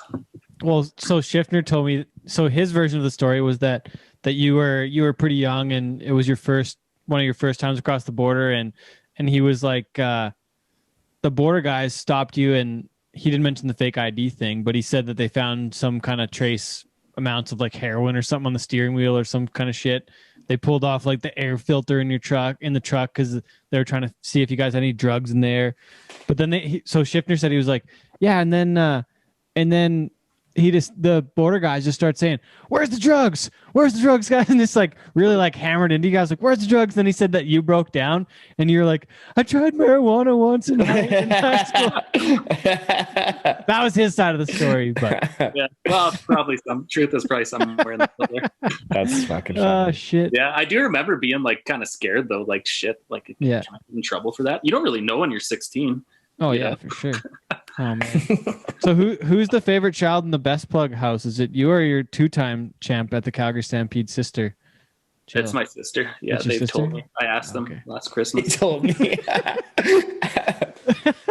That's awesome. Oh man, but it had to be neat to follow that though, and win that title too at Calgary after she had won it, right? Had to be. Yeah, I mean, yeah, I know. Yeah, I mean, I was always like super proud of her accomplishments. Her and that horse that my parents had trained. I mean, it was kind of a team deal with everybody. So I was always super, pumped about her success. And yeah, it's kind of cool that we have a couple of the same accomplishments. I have a few more than her, but no big. Did you ever enter like any of the all around stuff, like in like Hannah or those rodeos where all the boys would do stuff? Did you ever get in on that action? Yeah. I roped calves in Innisfail and then Hannah once. So I was 13, like 13.7 or something in Innisfail. Nice. My next fastest time was like 24 seconds. Man, calf roping's hard. It is. It's a lot of fun though, man. It's so fun. Yeah. You had you have to have good horses and you got to have a spot to do it all the time. But I loved it though. I would love to do more of it if the opportunity presented itself. You did a few events in college too, right? When you were in Odessa, is that right or wrong? No. Just bull riding? No, I would. No, I just rode bulls. I always liked tying calves and stuff, but yeah. But yeah, no, I just messed around those a few times. I got 2 more things. Wace, you got anything else? I'm about out of it. About out of it? Okay, you're hungry. How much longer do you have, Chad? Are you good? Yeah. A little bit longer? Yep. No rush. No rush on my end either. Why did you have a cast on at your wedding? Question. Yeah. Well, yeah, I broke I jumped off Tyler's roof and broke my leg in 2 spots. I mean, yeah, it's not as cool. That was a real pain in the ass. Yeah, I bet. Yeah, that was like 4 days before I got married. So everybody was pissed at me. It was at my bachelor party. Jump off on a Tuesday. Yeah. I didn't even see it, but I think I remember who took you to the hospital? Was it your dad? Tommy Clark did, because my sister was working at that. Well, she still does at the same hospital. That's right close to Tyler. So I just thought I knew it was broken, but I thought it was just, one of those bones and they'd put a cast on and be fine. Mm-hmm. And then when we got there, so I called my sister and said, hey, can you come over here and get me in right away so I can get back to this party? To the stag. Yeah. And so she does. She comes down there, gets me in right away. They x-ray it. They're like, the guy comes out and he says, he's like, you're not going to be very happy, but you've got 2 broken bones. We need to take you to Calgary tonight. You got to get surgery. And I'm like, how long's the recovery? He's like, it's like 3 months to get your cast off. And the CFR is in 3 months from then. Right. So yeah, I'm like, oh man, that turned into a pretty big fuck up. But that being said, yeah, everybody was pissed at me.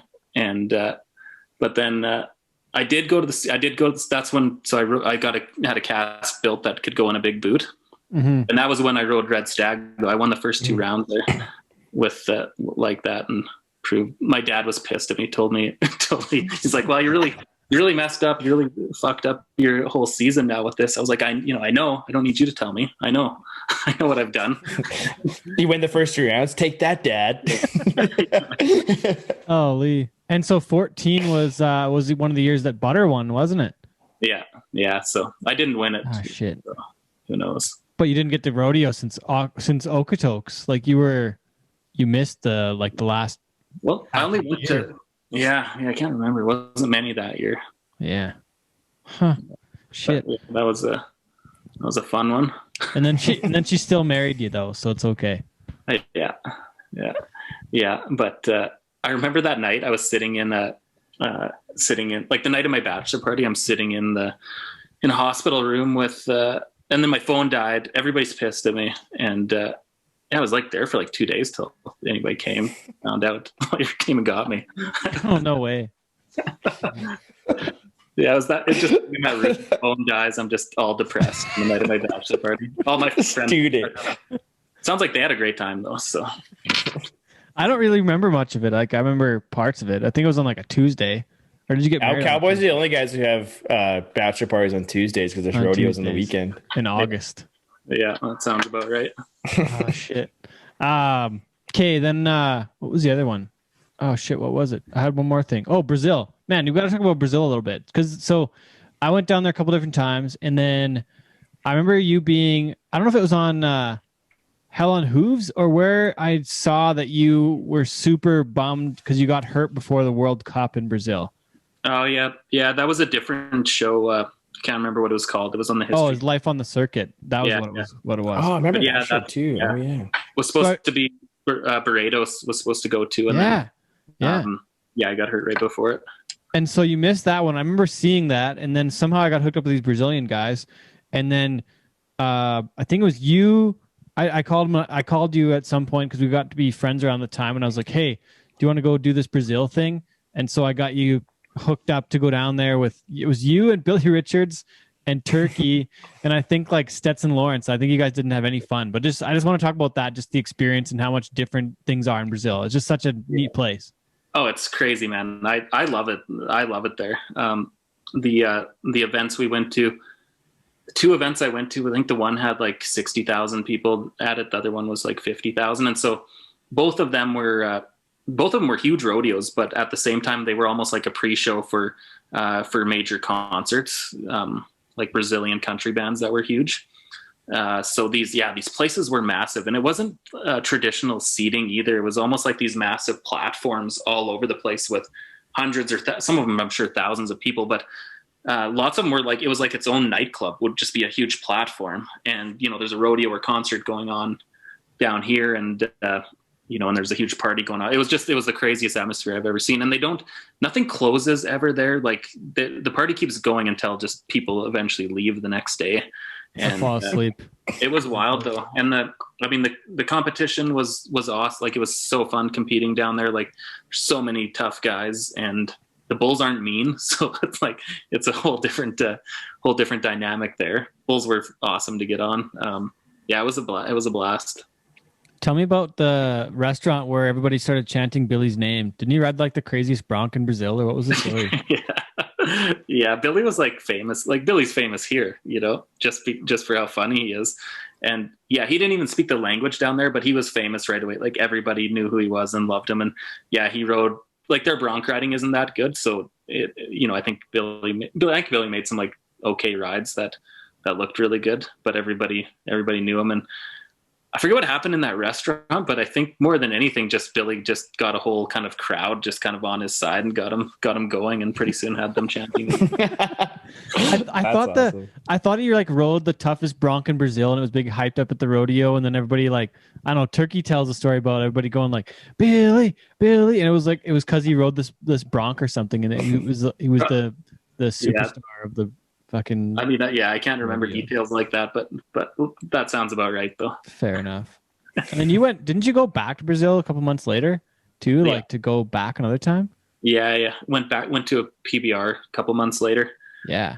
But, I mean, yeah, that country is awesome. Like, especially the part we were hanging out in is kind of it was kind of like, like how Stephenville is, where it's just, there's cowboys everywhere, and it's, people, you run into people you rodeo with, in town. The area was kind of like that.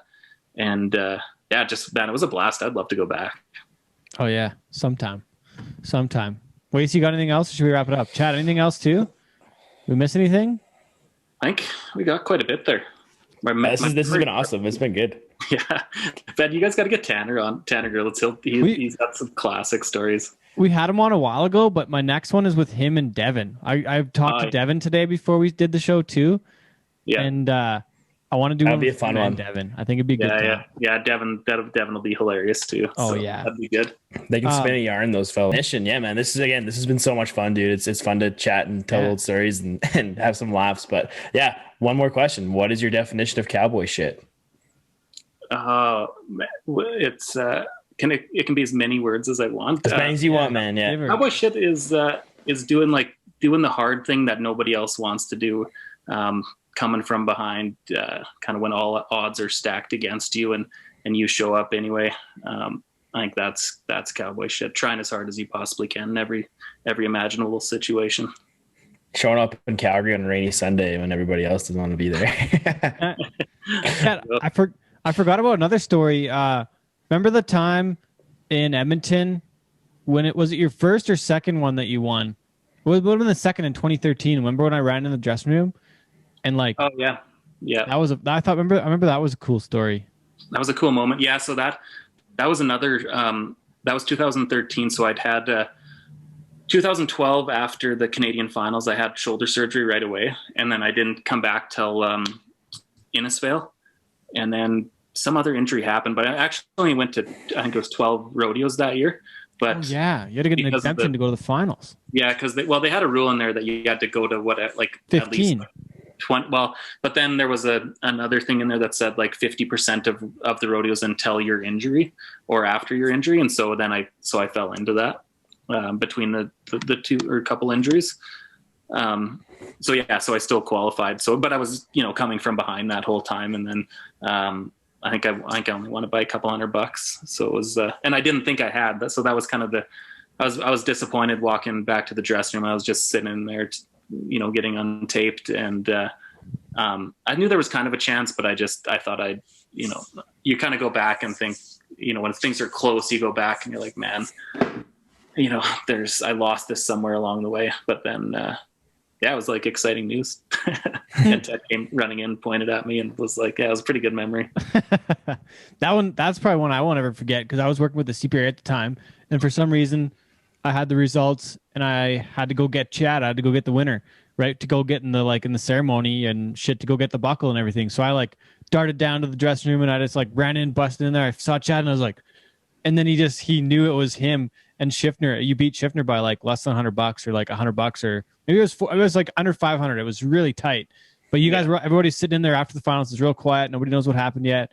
Everybody's just kind of waiting, and then I just busted in there and just pointed at Chad. And then everybody was like, yeah, everybody celebrated, right? Everybody was happy for you, and everybody except Scott. He didn't jump up, but he was he was sad, right? No, it's Scott because I had the thought went through my head, if Scott wins, I got to get over, I got to be the first one to shake his hand, right? That's kind of, and sure enough, when you pointed at me, I do remember him because we were across the room from each other, and he jumped across and made sure he was the first one, because it's disappointing being in that spot, Oh yeah, and being number 2. But I remember thinking to myself, you got to do that if you lose here, which I was pretty sure I was going to. So. But it was cool. Those are such great memories, those locker room times, because the guys are. I remember it like that every year. Anybody won there. It was a celebration in there, and everybody's. It's a true brotherhood for sure.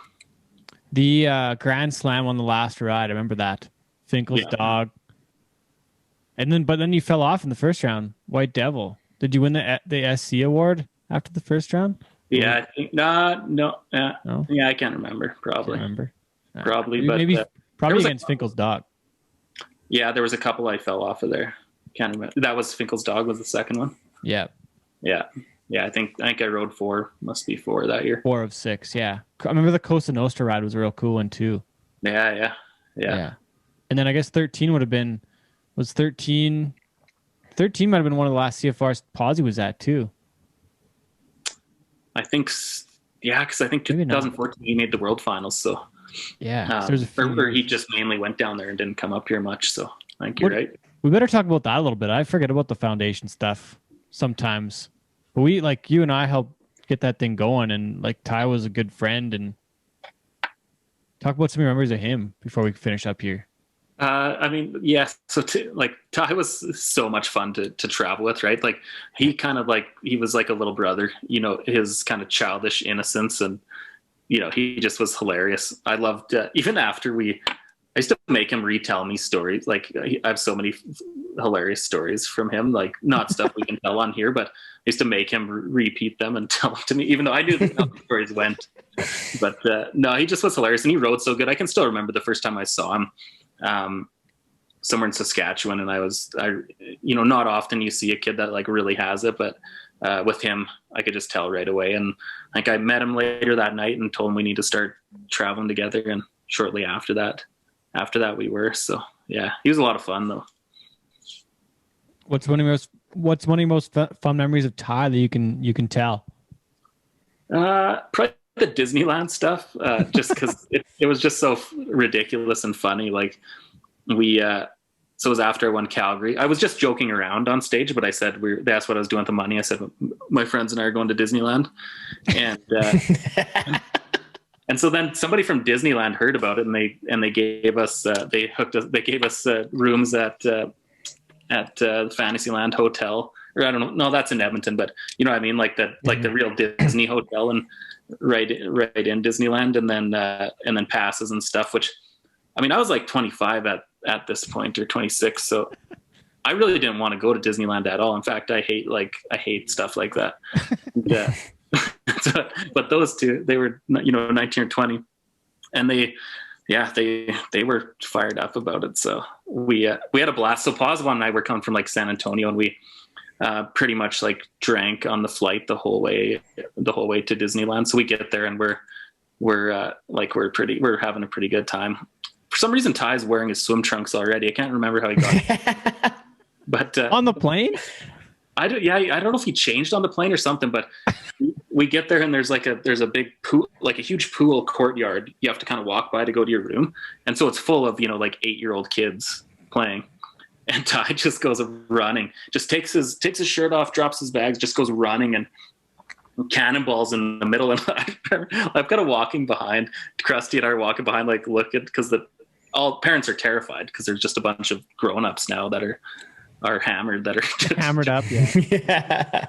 Oh, but then after that, him and Krusty, they would wake up like first thing in the morning. We're there for 3 days, I think. But they wake up first thing in the morning and go on rides all day long. And they had a blast. They had a blast. It was fun. What did you do? Or did you and Ed go get into some extracurriculars? Yeah. I mean, I would venture, I mostly stayed in the hotel room or hotel bar. I didn't get out into that mess very Oh, shit. Oh, man. Okay, well, I don't know what else here, Chad. I think we better wrap it up. That's awesome. No, anything we missed? We're good. We're happy? We're good, man. That was fun. Okay, awesome. Thanks for doing this. Thanks to our guest, Chad Besplug. All the best with all your events coming up this year. Hope we get to have a few and for the rest of this year, and all the best with the arena with John Scott. And thanks for doing this. Thanks for doing the last show with us too for the top 10. We gotta think of something for our 100th show. We don't know what to do yet, but we got something good. Thanks, Chad. Yeah, no, thanks for having me, guys. That was a blast. Keep up the great work with this. Much appreciated. Thanks for the time, Chad. It's awesome.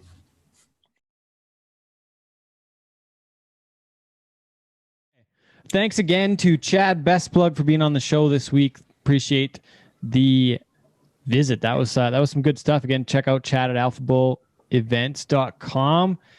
Check out what he's up to. Check out the merch in stores all around, and look forward to an Alpha Bull event near you this year. That was fun. That was a good chat. It's going to go. Yeah. I always enjoyed talking with people like Chad and whatever who have like a different kind of outside thinking mindset, kind of similar like Scott Davis and stuff like that. We're looking for new ways to improve and make it better.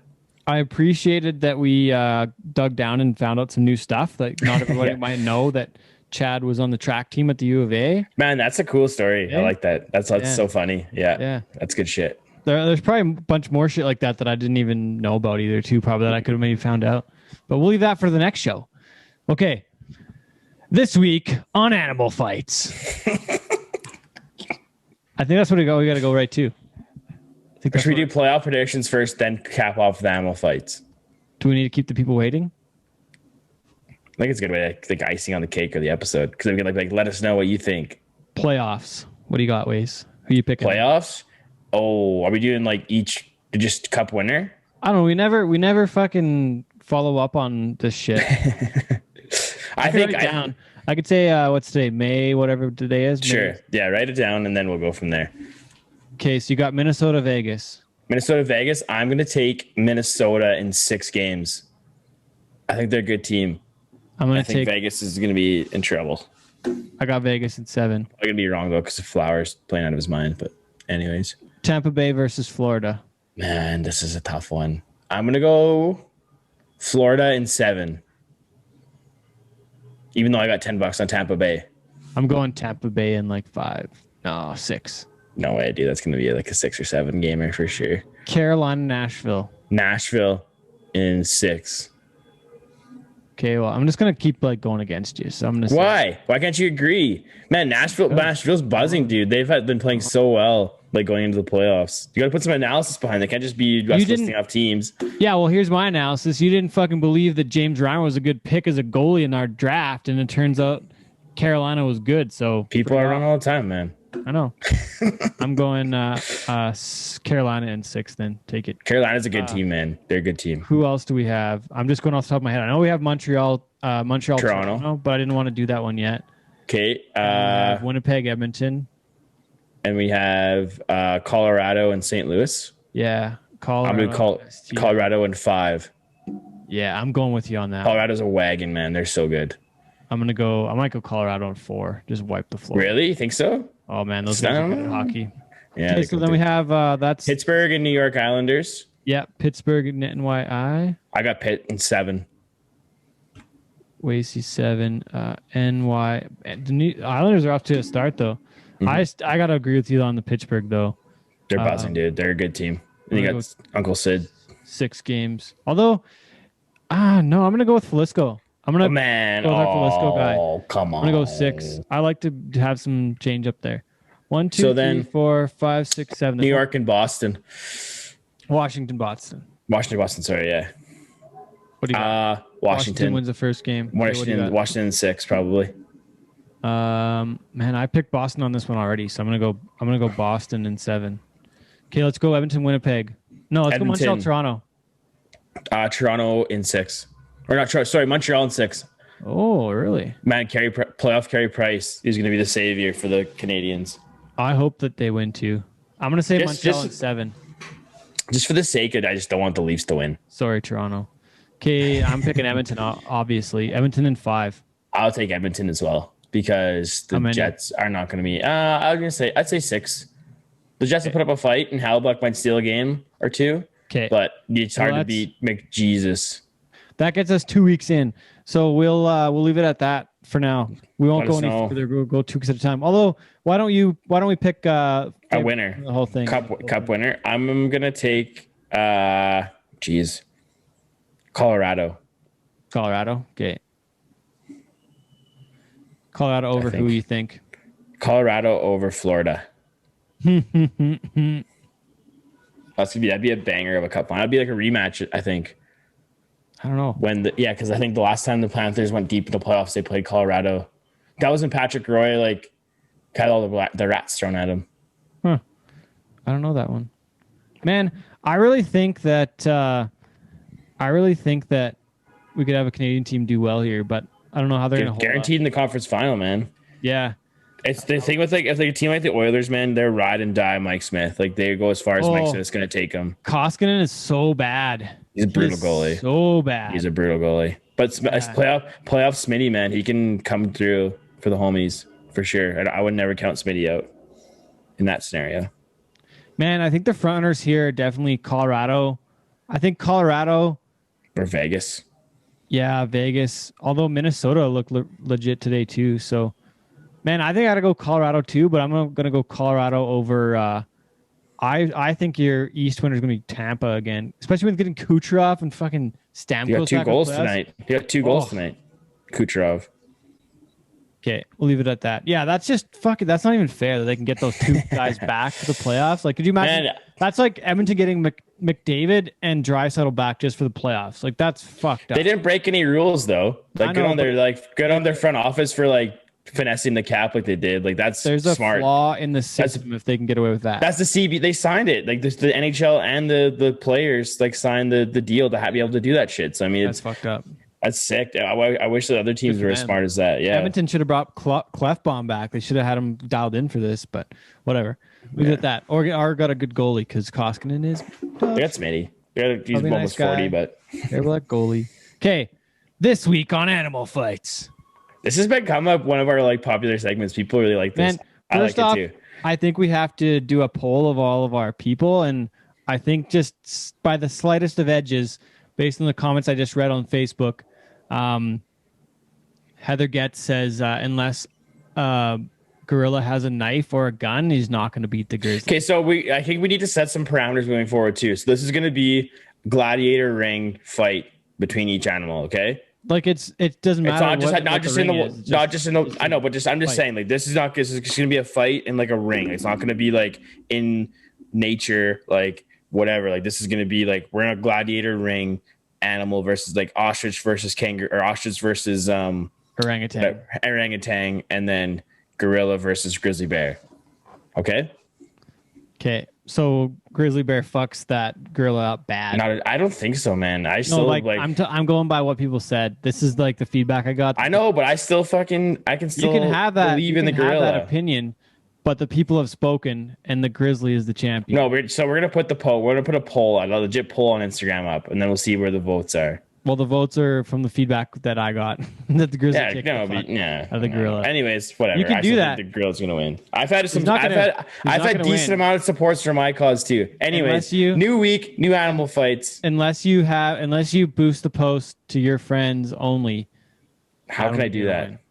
I'm just saying, man. I think that might be. I'm not sure if I'm going to believe your poll.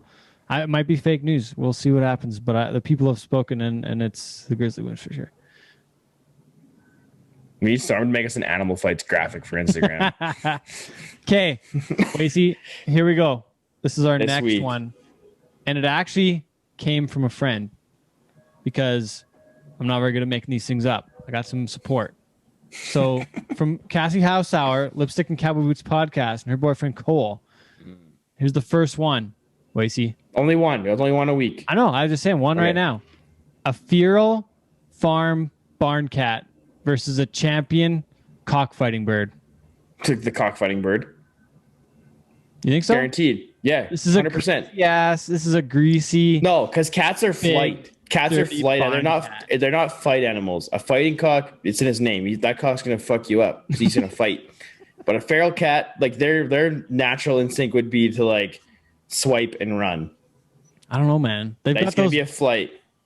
But like I think I like a dirty old hungry nasty old barn cat. That thing, like that fucking cock's gonna walk out there with his fucking chest puffed out, and then just his fucking talons are gonna shred that little kitty apart, man. Like that. The cat though would be technically a what would I say? Like it's hungry. Like you're talking about underdogs, basically. Like this thing might be the true underdog. You were the underdog guy the last couple times. Like okay. I thought you might be the underdog guy with the cat. No, I also fucking hate cats, so I'm never gonna pick a cat. I want the fighting cock to mess the cat up. Okay, but the fighting cock has talons, like it's claws, and they fight, and they're razor sharp, and they're sharp. I agree.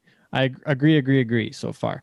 So then you've got the cat though that's got that's got sharp ass teeth and really fucking sharp claws, which I don't know if they're sharper. Like I don't know on the sharpness scale how they would register against the fighting bird. The issue is though, because like the only way the cat's gonna get in tight to use its teeth is if it grabs the chicken forward. But then the chicken, if it's a grab it, he can just go for the neck. You can just go for the kill shot and just pounce and just. But the chicken that like just like how he's got a beak. He doesn't have fucking teeth. But his really talons though could like keep him at a distance. Bird. You know, I think it's the chicken. It's a good match. It's a good match, right? That's a pretty good matchup. Not a bad match. Yeah, it's a pretty good match. Pretty good matchup. We're going from large animals with our last show to small animal. It's a small animal fight. I'm open for any type of animal fight. Any type of animal fight. We'll never actually go through this because we might get into some trouble. But we're not going through that. This is all hypothetical matches on what we think. This is in our cowboy shit animal fights gladiator ring. Yeah, this is just some crazy fucking idea Wacey came up with, and now we're rolling with it.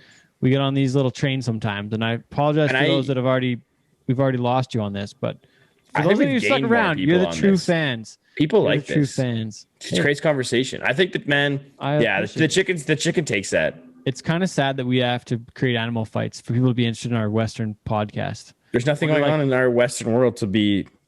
There's a little bit of stuff happening, not much up our way, but there's some stuff going on in the US of A. What are we going to do those? What are we going to do those? Talk about the results of that? People don't want to hear that shit. Yeah, I'm not that interested. Although I gotta give a shout out to Case Thompson, won in Reading this last week, and that was pretty cool. Oh, then you can give Colby won the surfboard and Corpus Christi. That's cool. Exactly. That's a cool prize. That's a really cool prize. I agree. That was really so cool. I love like unique stuff like that. Yeah, he's gonna have that thing for like he probably won't ever use it, obviously, but like it's a pretty neat prize. I think that's deadly. Yeah. Man, I haven't looked at these standings in a while. What do we got here? We got bareback riding. Nobody. Oh, Oren's 18th, so he's kind of close. And it's pretty early on. He's got 14,000 little ways out of the standings. So, but I think the bronc riding might be like loaded right up with our Canadian guys, but I haven't paid attention lately. I couldn't even tell you, man. Yeah, I haven't watched it. Holy shit, Colby Wanchuk's number 5 in the world, man. Number 5 could get a first NFR qualification. Would be that cool for the Sherwood Brody Park, Bandit. Alberta, man. Yeah. Dawson Hayes, number 7. Zeke Thurston, 11th. Jake Watson, 13th.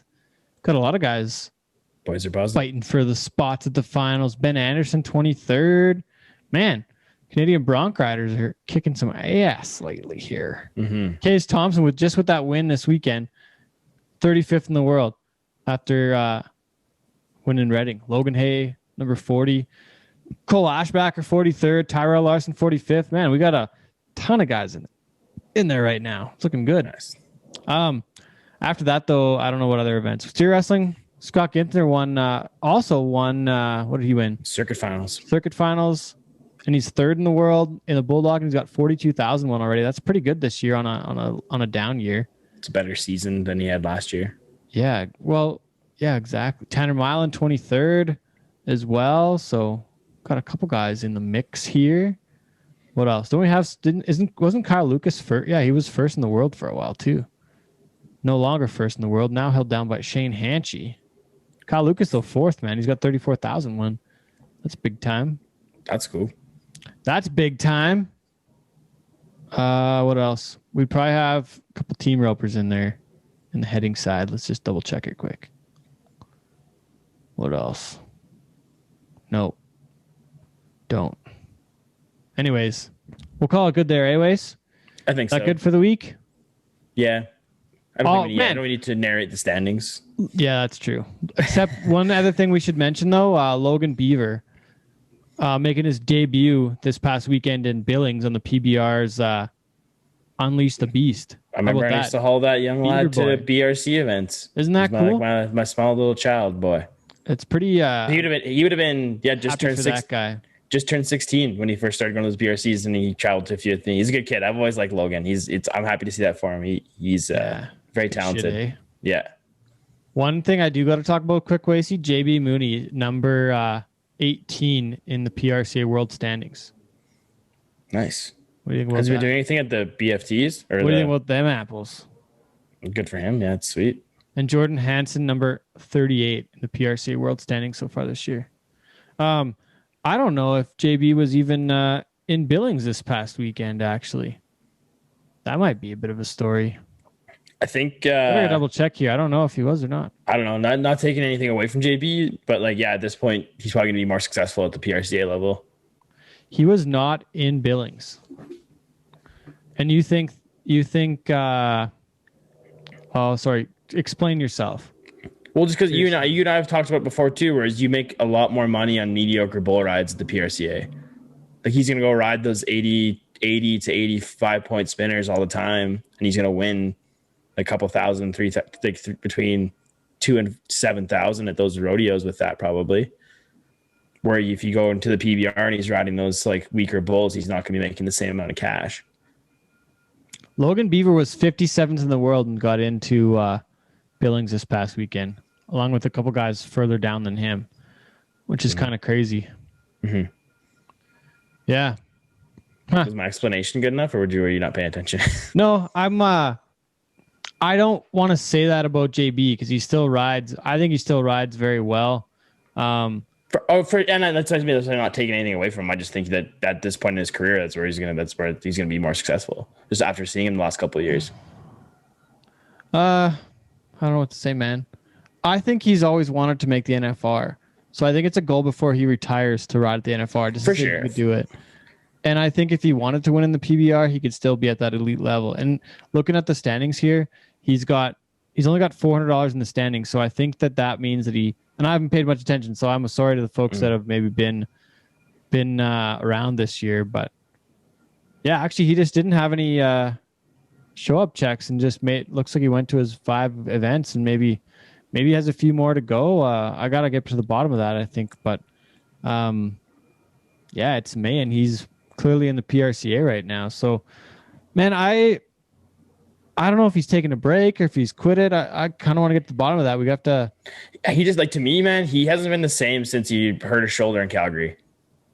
Like, he hasn't been the same guy. I don't know what to say, man.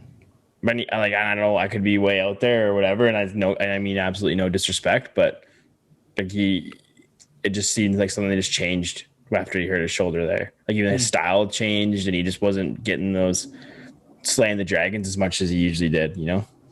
Which, I mean, that's part of the, like, life, and like as you progress through your career too, you're gonna lose a step here. And look at any other player or like any other sport as they get older in any sport, right? They end up losing a few steps here and there, right? So looking back at last fall though, Wacey, he was top 5 at 4 events in a row in October to make the world finals. Like, this guy can turn it up when he wants to, and I wouldn't doubt him to like just going. When was the last time he was actually a contender, like for the world title? Is what I'm saying. Like, when was the last time? Not for a few years. 28th in 2020, 30th. So the last time he was a contender was 2016, and the year he got hurt in Calgary was 2017 or 18. 17 or 18. Yeah. I forget when it was now. But definitely hurt him pretty good that year. Yeah. Won the world in 2015. 16 was 3rd. Then he was 16th in 2017. Yeah, I have to go look at the season. But anyways, we'll leave that for another one. But pretty neat to see him in the top 20 in the PRCA. I do think he'll be. I would expect to see him at the NFR this year. So that'll be interesting for sure. And I wonder if they'll play Bad to the Bone. That'll be the next probably thing. I wonder. I see they used his PBR headshot in the PRCA standings. Really, that's a big step for those guys. Yeah, interesting. They never acknowledge it though. I wonder if they call him a PBR world champion when they go to the rodeos. I'm curious. He's probably just a bull riding legend. Okay, that'll wrap it up for this week. Episode 91. It's been Cowboy Shit with Ted and Wacey. Thanks for listening. Thanks for listening to us meander around at the end here. Sean may edit all that out. But anyways, appreciate Chad Besplug for being on the show this week. Thanks to our editor, Sean Morton. My co-host, he's Wacey Anderson. We've got some new Cowboy Shit at cowboyshit.ca. A couple new hats. They got these cool ropey thingies on them now. They're pretty neat. They're so hot right now. Yeah, so hot right now. Good hats. So anyways, thanks for listening, everybody. I'm Ted Stovin. This has been Cowboy Shit, episode 91. We will catch up with you guys in a couple weeks. All right, bye.